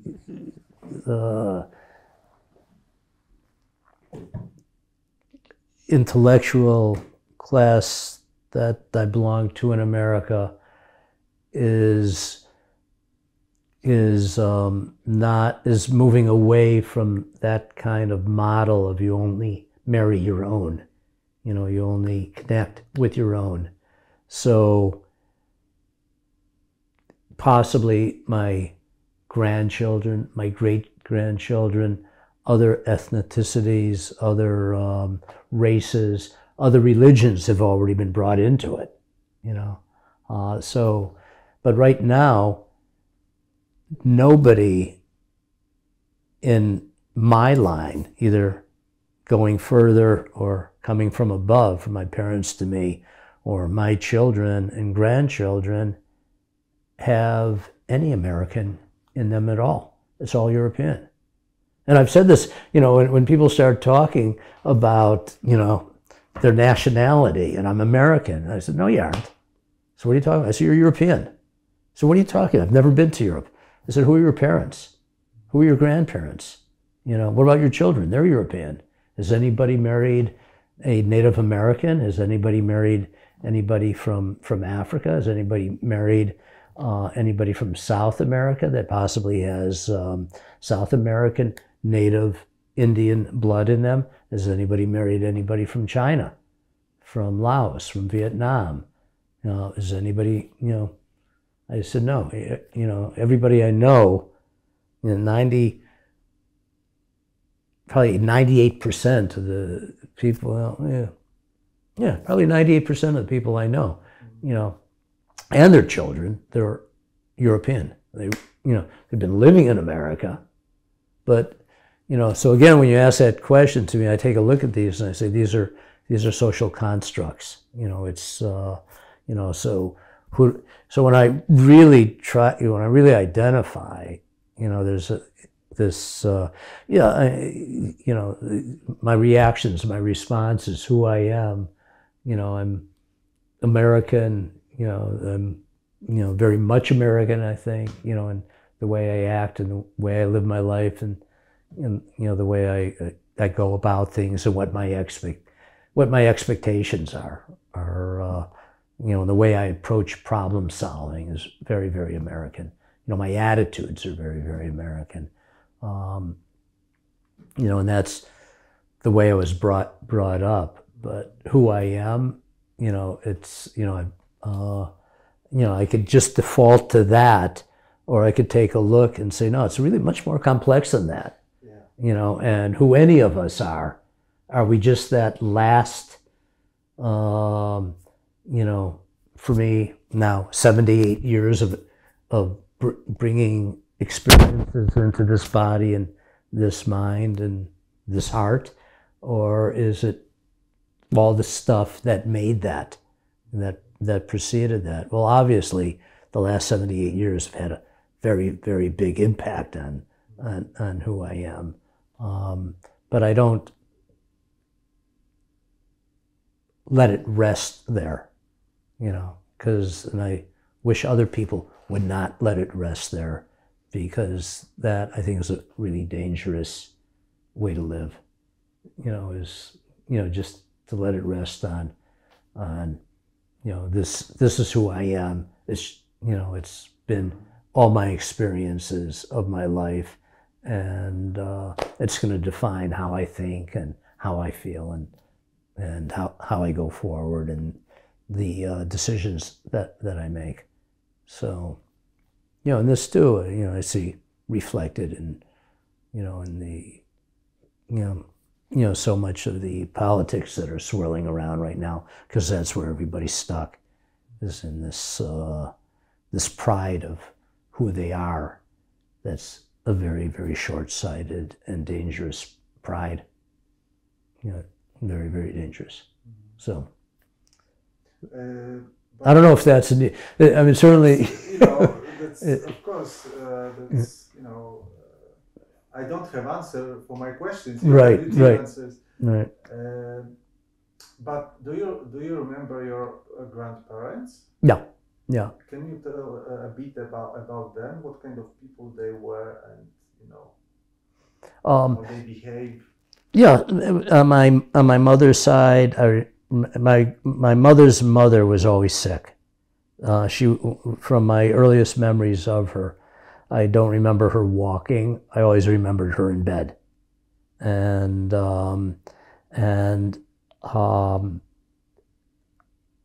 I lived in my grandfather's apartment with my parents. Like I said, I was born in 1941, so this was during the war. The war had just started. And, well, the war here had started 2 years before. And my memories of her from then and until she died is there was always this big bed, and she was in it, and she would be taken care of by my aunts, because there wasn't just my mother and my father and me living in this house. There was, as I remember, 2 other sisters living there with their children also. So it was a big apartment, and there were, a bunch of rooms and a big kitchen. And I remember, my mother and my aunts would always make meals together for us. And my grandmother only spoke Yiddish, as I remember, and the room was always kind of dark. So I didn't, I wasn't in there often. It wasn't a forbidding place or a foreboding place. She always seemed to be sleeping or resting, and she didn't have language that I could understand to speak with her, to communicate with her. My grandfather was a very warm, my mother's father was a very warm man, very gentle man, as I remember, and was physical. I remember him, touching me on the shoulder, touching me on the head, holding my hand, and always, and talking to me. But I don't really remember any conversations with him. But he was somebody who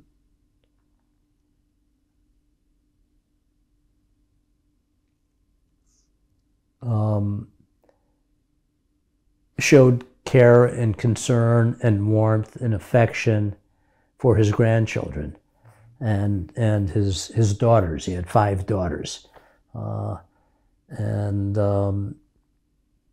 So my aunt, I was very close to, to my aunts and my uncles, and as I said earlier, my cousins, as, I was one of the older ones. I was one of the first, first of all the children. So, so I knew as my cousins were coming along. On my father's side, his father spoke very little English. I had very few conversations with him that I remember. And, but he spoke English, but also, I think, largely used Yiddish and Russian to communicate. And he was much gruffer. He was a much rougher kind of person, and big, as I remember, and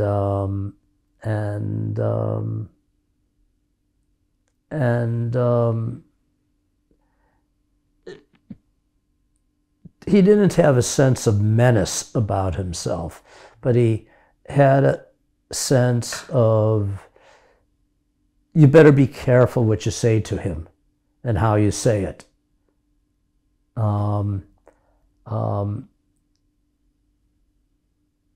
And his wife, my grandmother, she spoke English. She was very sweet and very warm and very affectionate, and would always ask me what I wanted to eat when I went into the house, and she would always make food for me. They lived in a, they had their own apartment. They lived somewhere else. So first, after I was born, I lived in my mother's parents' apartment home, and then there was a period of time when my father went into the military, at the end of the war, and we went to California, and I lived with my parents, and my sister was born then, and we lived in a tin hut. They were called Quonset huts. They were for military housing in these large military camps. And, and that I remember very, very vividly. And, by then I was 4 years old, and real memories were starting to develop. Those were some of my earliest memories, was, living there. And then we came back to Chicago and then lived with my father's parents and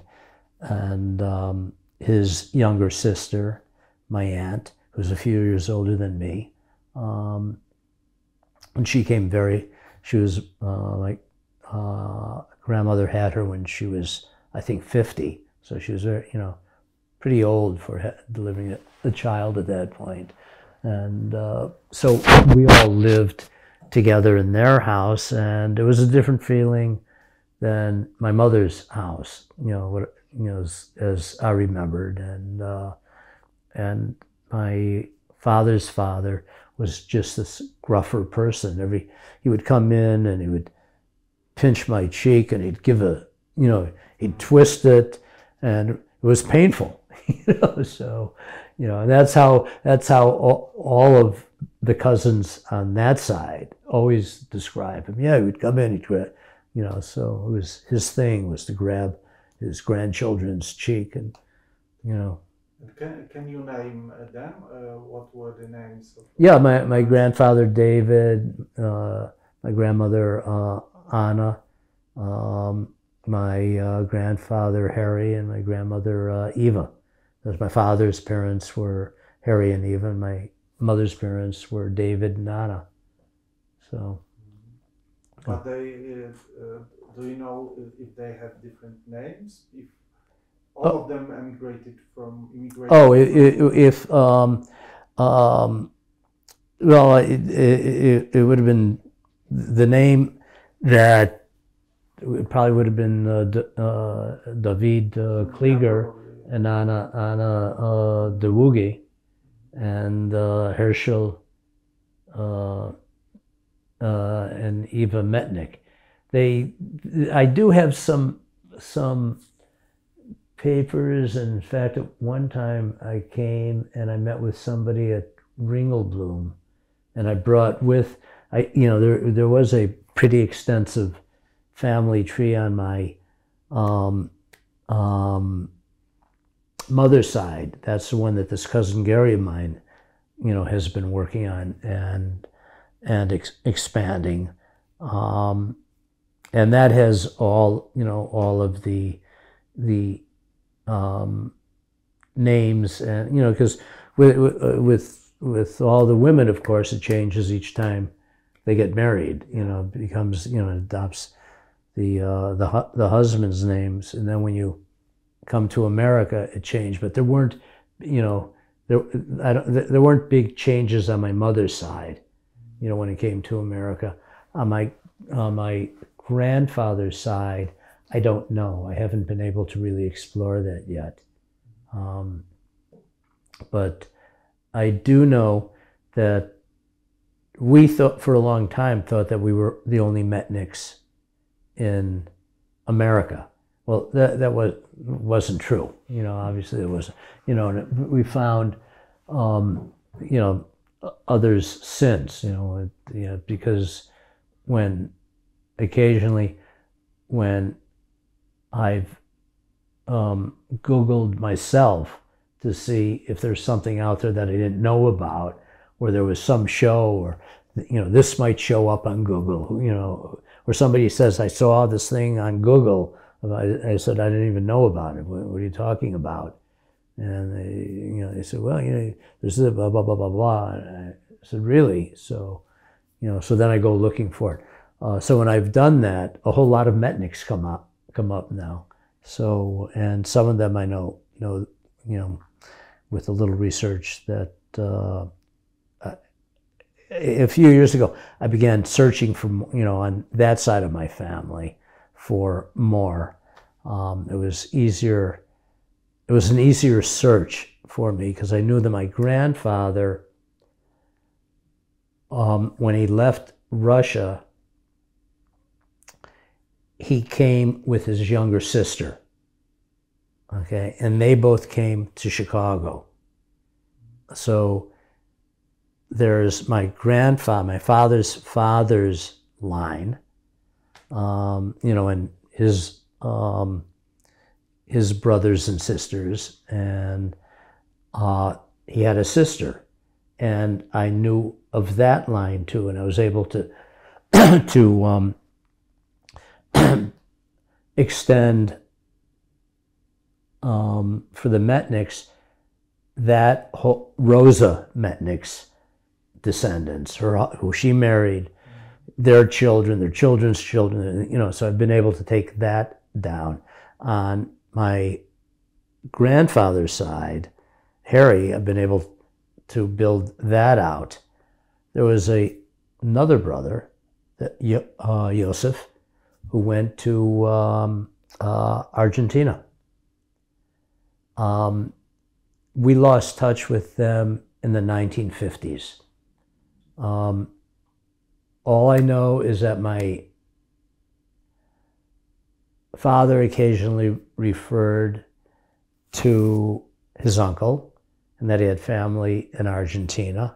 I know that somebody had come to visit us in the 50s and had stayed for 6 months or so.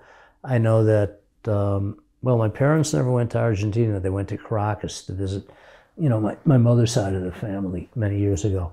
But I know that somebody had come from Argentina on my father's side, had stayed with my grandmother at her house, and then had gone back to Argentina. And then we lost touch with them. This was back in the 1950s. And I knew that his name, my grandfather's brother's name, was Joseph. And I had the name of what I thought was his youngest daughter, Dora.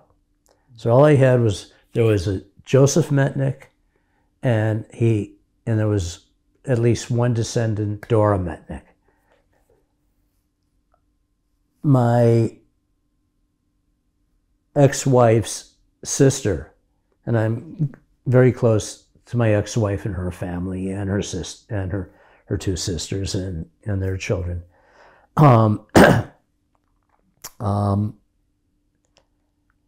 my ex-sister-in-law goes to Argentina every winter to get away, to go a place where it's warmer, and because she loves to tango. So she goes to Argentina and she spends 4 months, and every night she goes to clubs and she tangos. That's what she does. So she rents a place, she lives there, she has friends there now, she knows people, and she goes and she tangos. So 2 years ago, I asked her, I said, Vicky, her name's Vicky, I said, I'm going to give you a name, 2 names, Joseph Metnick and Dora Metnick. Dora was the daughter of Joseph. When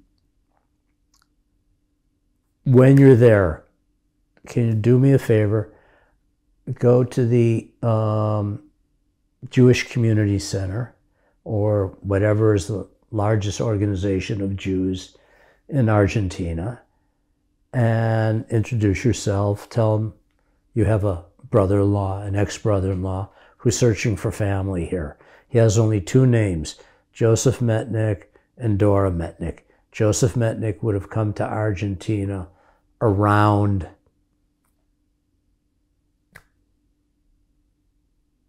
(1901, 1907), I don't know, the early 20th century, and see if you could find anybody. She,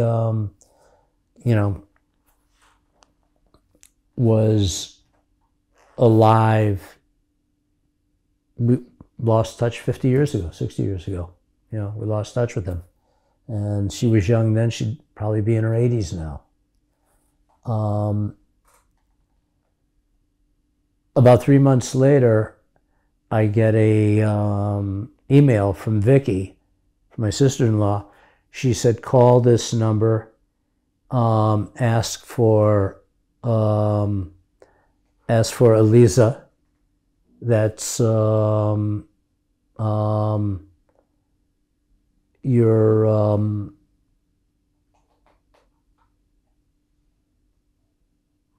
father's first cousin.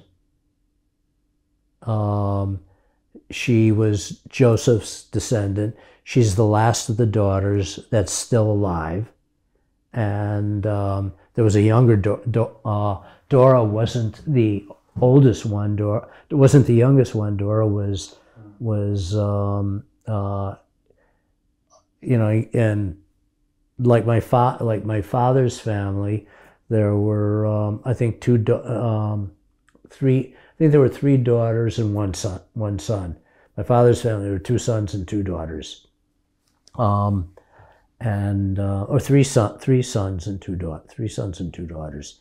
So I called and spoke to her in English, and a couple of months later they came to the United States. So we reunited with that part of our family that we had lost touch of for 60 years.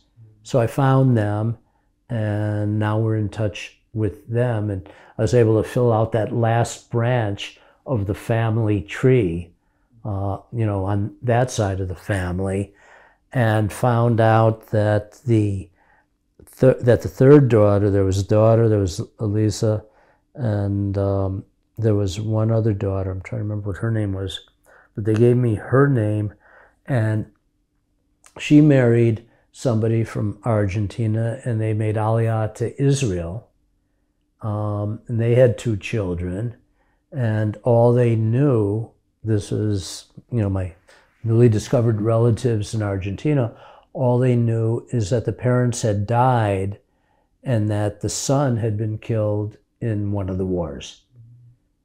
When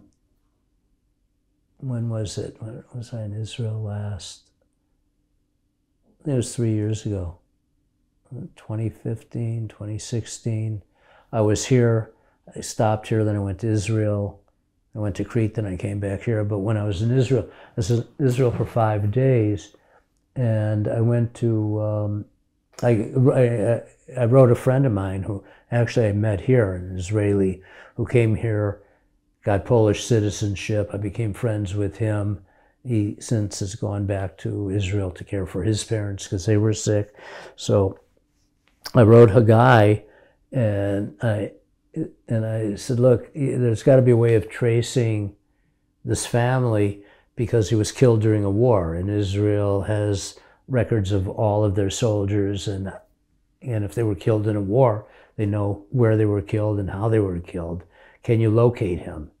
So Haggai wrote back and said he's buried at on Har Carmel next to Yad Vashem. So when I went to Jerusalem and found his grave, said Kaddish, but I couldn't find his sister. I don't know if she's alive or dead. I found somebody else by the same name, went to her house, it wasn't her. So I have a feeling that she's dead also. So that's another search. And so obviously, I could talk about social constructs, but this is important. Yes. The stuff. Your own life isn't connected to social constructs. It's made up of the reality of flesh and blood, and and people that and people that you're related to. So that I fully acknowledge, and that's a huge part of me. So it's very moving, making that connection to the family in Argentina. And when I found this cousin of mine that was killed in a war in Israel, I was able to photograph his matzavah and send the photographs, via electronics, via email back to Argentina. They were all very moved by that also. So anyway, it started off the question about my grandparents and their names, and how I felt my memories of them. They were limited. My aunts were a much bigger part of my life, and my cousins a very, very large part of my life.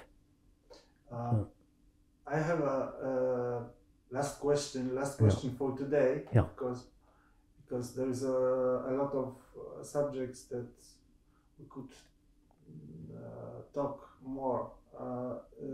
I wanted to ask you about your photographs that hopefully became a part of our collection. They are. They are. There's a lot of. I'm not going to get into that at all. Let's not go into that. But can you tell me why you have chosen exactly these photos, and maybe something more about the context? Yeah, I'm trying to understand it myself. I mean that. It's why the matzavot.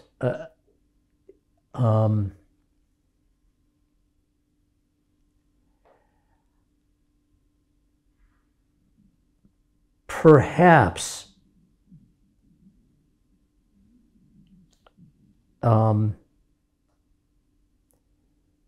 it goes back to something my mother told me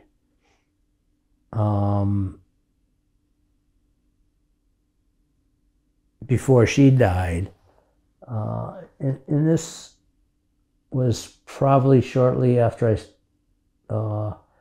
was after I made my first visit to Poland, and then made a second visit to Poland and got involved with the cemetery. And I began asking her questions about her family.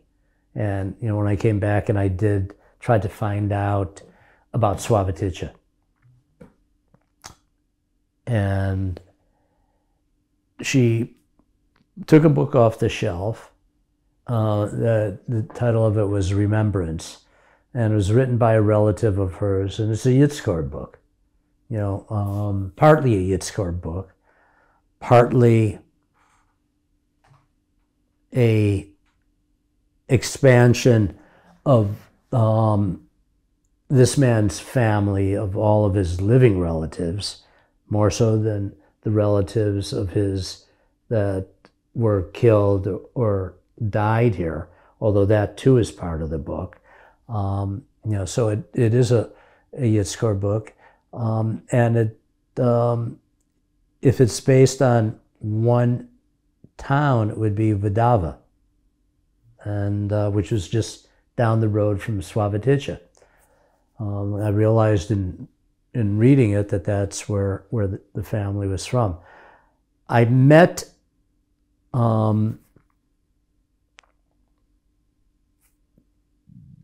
members of his name is Isidore Myers. That's his American name.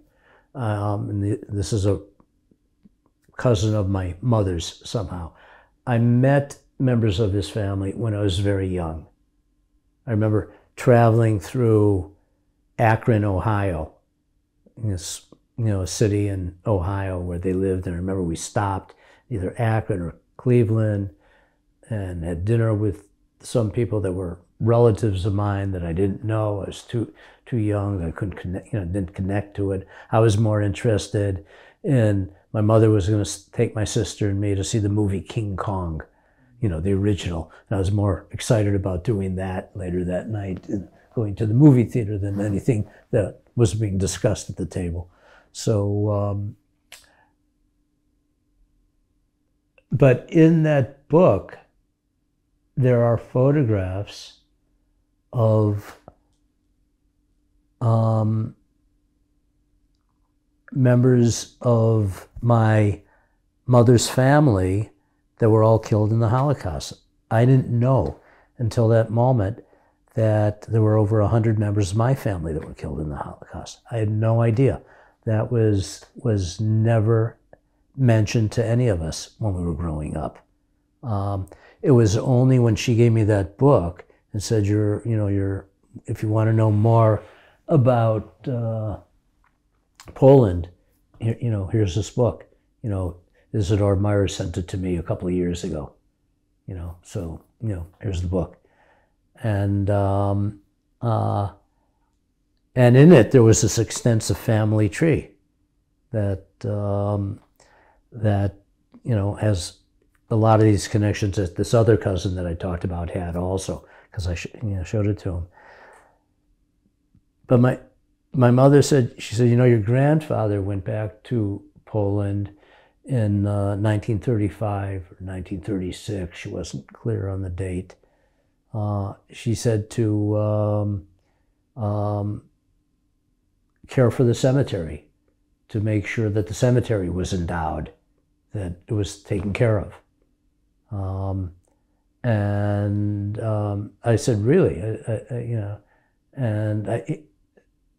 So I said, it's like, of course I wouldn't have known that. I didn't ask these questions. It's now, I'm, like I said, this was close to 15 years ago. So, now as an older man, I'm starting to ask questions that I should have asked when I was 20 years old, but you don't do that. You're waiting too long to ask your grandparents important questions, and even your parents the important questions. And my grandfather was, long gone by then, and so I couldn't ask him about it or ask him what he remembered. And I had no idea of that. And so when you're asking about the connection to the Matzavot, I'm not sure if I'm, I don't think about it often, but I seem to be doing the same thing that he did, that he was concerned about. But it wasn't, I never said to myself, I'm going to do what Grandpa did, what my grandfather did. I realized later, that I was doing that. But, and I really don't think about it a whole lot and try not to think about it a whole lot because I don't know what that means. You know, I don't know what, you know, what do you do with that? So, okay, yeah, so I'm doing this. Do it, you know, don't think about it, you know, just do it. So the, you know, so the matzava, the matzavot, and recovering them became important to me. You know, once I got involved with what I felt was the bigger issue of making sure the cemetery was remembered, because the bigger issue is to make sure that people don't forget what happened, because the bigger issue is that we all wind up fighting otherwise if you don't remember the past. You know, if you don't look at what you've done and what has been done, and if you don't think about that, you wind up, you know, and it's been said many times, you know, if you don't, if you don't study the past, you'll repeat it. You know, we do that. I mean, we just keep doing it, you know, but, you know, it's, you tried not to repeat the bad, but we don't seem to be very successful at that. You know, we keep doing that also. So very possibly, just started with this very small effort to go back and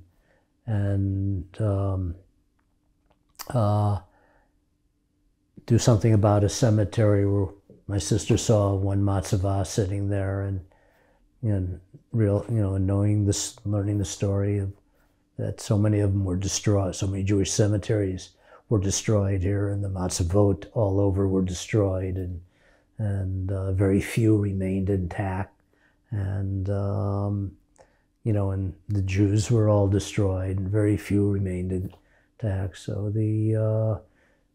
for me, somehow the stones themselves resonated, and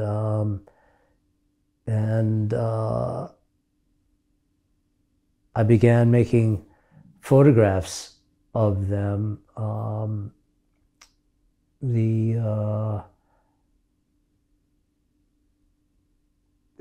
Not on the first visit here, I was fortunate and this too has to relate to it. I was just in Krakow, for, like I said, for 5 days.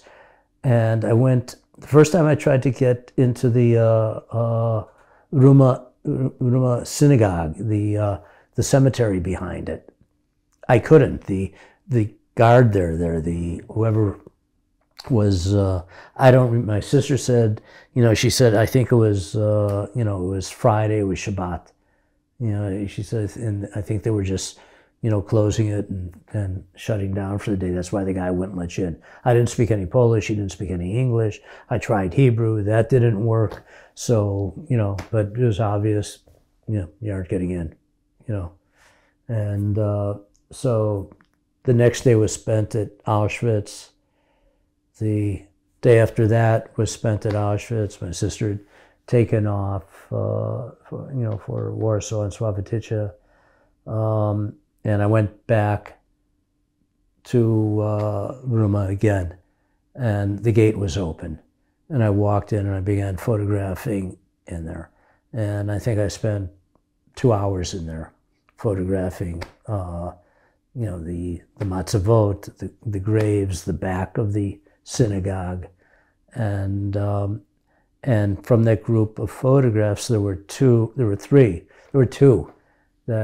that were just beautiful to me. When I developed the film and looked at the negatives, put them in the enlarger, blew them up, and it was like, wow, it's like I'd never made a photograph like that before. And the photographs that I make, I don't seek beauty when I'm making photographs. It's you know, I'm doing something else, but I'm not trying to make a beautiful photograph. I don't know what that means. When people have said, look, you know, look at these photographs, they're beautiful, and it's, yeah, okay, you know, but when I looked at these two photographs, I said, these are unlike anything that I've ever done before. And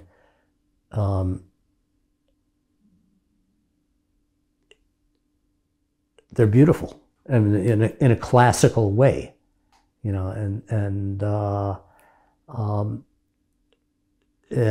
they took me by surprise that happened, you know,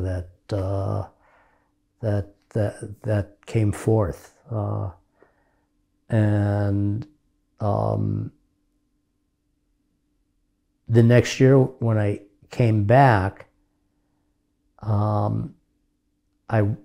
besides doing the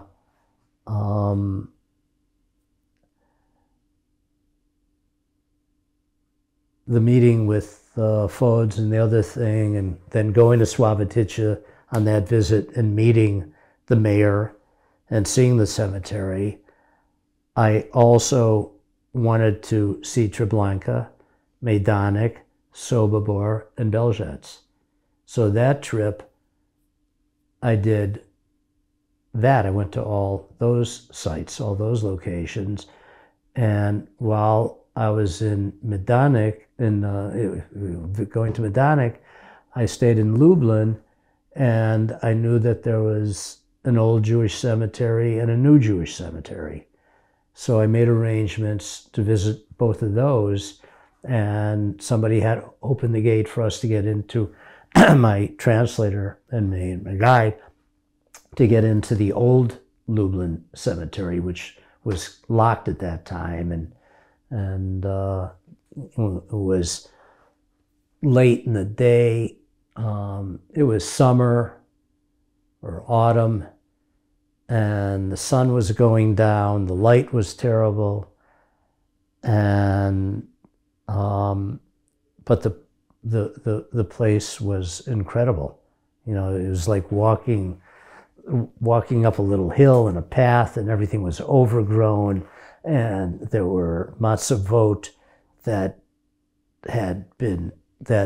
trees had grown into, and they were embedded into the tree, and the trees growing above it, and matzavot that were half, lying on their side, and matzavot just lying under bushes.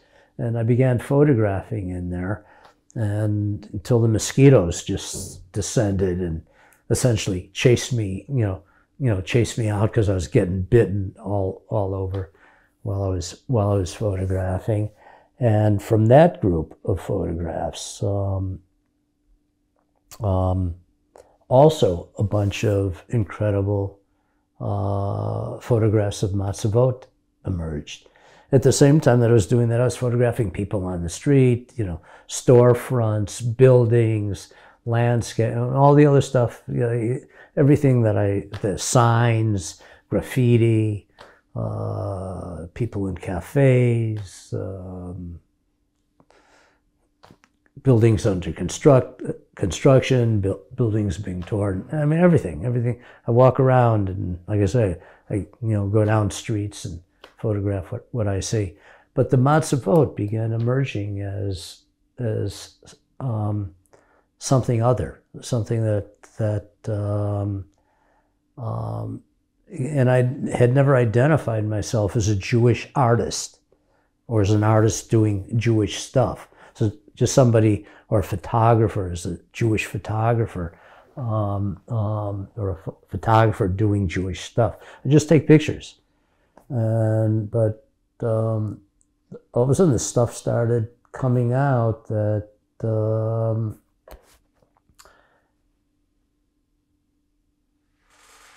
I'm part of, and it's part of me.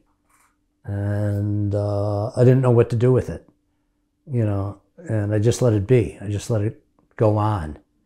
And what has taken a very natural path now has been the photographing in cemeteries and my seeking them out. I mean, I'm not obsessive about it.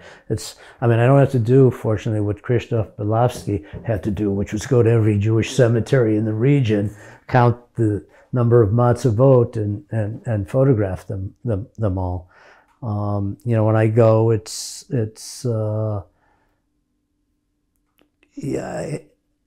I don't know how long I'll be there. Sometimes I could be there for 2 or 3 hours. I always get lost at Akapova. I mean, finally, last year was the first time I got to the rear because they finally cleared paths to the back of it. And I began walking along the path, but that's, and every time I go, I just go to a different place and see things that I've never seen and get lost in there for 2 or 3. I photograph until I realize I'm just clicking and I'm not seeing anymore. And after a couple of hours of doing it, that's okay. Get out. You aren't looking anymore. You aren't seeing. You're just doing. Trying to get everything, and it's not working anymore. So, but it's.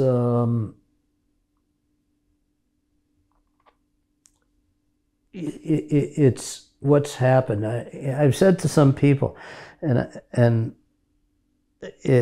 I realized this a few years ago when I read an article in the Forward. I think it was in the Forward, not in Haaretz. I'm pretty sure it appeared in the Forward, and it was a reporter had come from Israel to Poland, Ukraine, with a group of Israelis, and it was being led by Amos Oz's, the writer Amos Oz's daughter. She was, leading the tour. And they were visiting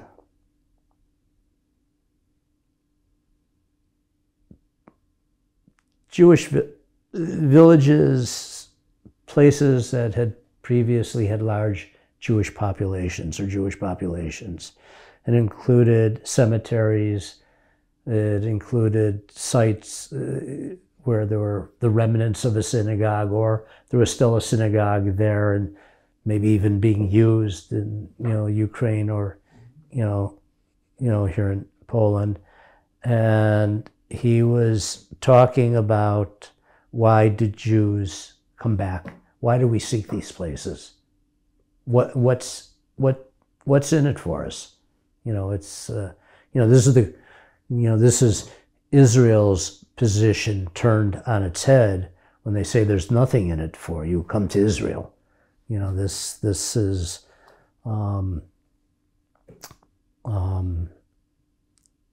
how Israel pitches what happened here, and he referenced the Jonathan Safran Foer's book, Everything is Illuminated. And I'd read the book, and I remember really, really, really liking the book. I just reread it last month, for the first time again. And I saw the movie. When I first saw the movie, I did not like it at all. I had a real negative reaction to it. Because in the book, there was a lyrical quality to the book. There was real poetry in a lot of his writing.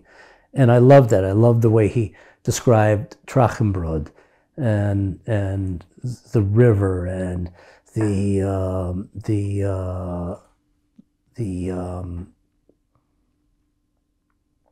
slackers, the two synagogues and the two different groups of Jews living in Trachenbrod. And that was the lyrical aspect of the book. Then there was the history, the cold history of the book, the murder of the Jews. The hard reality of the book. And then there was the story of a young man seeking to find out more about his grandfather. And this reporter talked about what I think is the pivotal point in the book.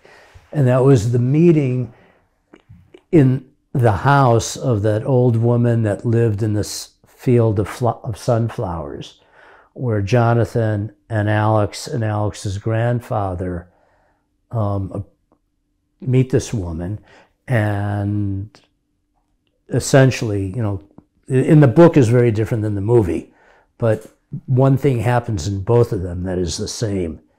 And that is, she says to Jonathan just before they part, she says, "I have something for you." And she goes back into the house and she comes out and she gives him a gold ring, a wedding band.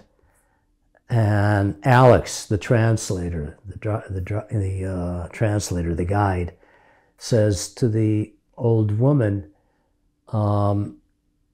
"So the ring is here for Jonathan. The ring exists for Jonathan. It's for Jonathan." And she looks at him and she says, No. Jonathan exists for the ring.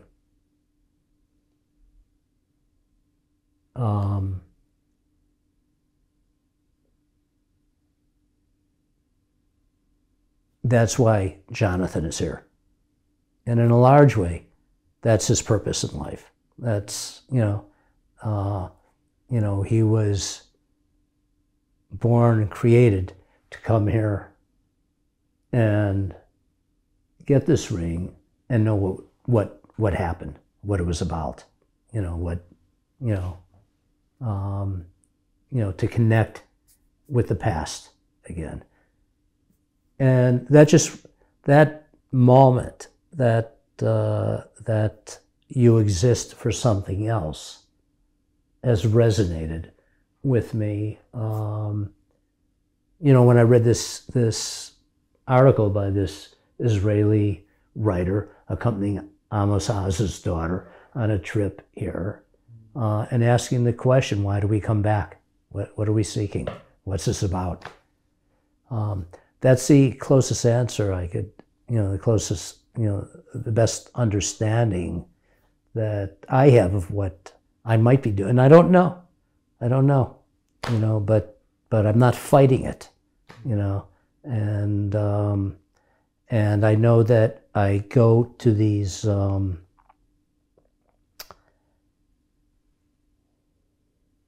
cemeteries, and so far I've been rewarded with photographs that are now in the collection here. And that's a reward. To be in a collection of an institution like this. The other day, to be told by Anna Dunsik-Schultz, the curator at Ringelblum, that they're using photographs that I took at Treblinka, and they've married those photographs to Emanuel Ringelblum's words for the exhibition, is moving. It's, I get emotional about it. I told her, I can't think of a higher honor, and to have photographs that I created put with his words. I said, that's a gift. So yeah, it's, for me, coming here has been good. It's not what I expected the first time I came. It's turned that completely on its head. So when you ask about Polish Jewish identity, all these things are being turned on their head, and that's good. It's that's a good thing.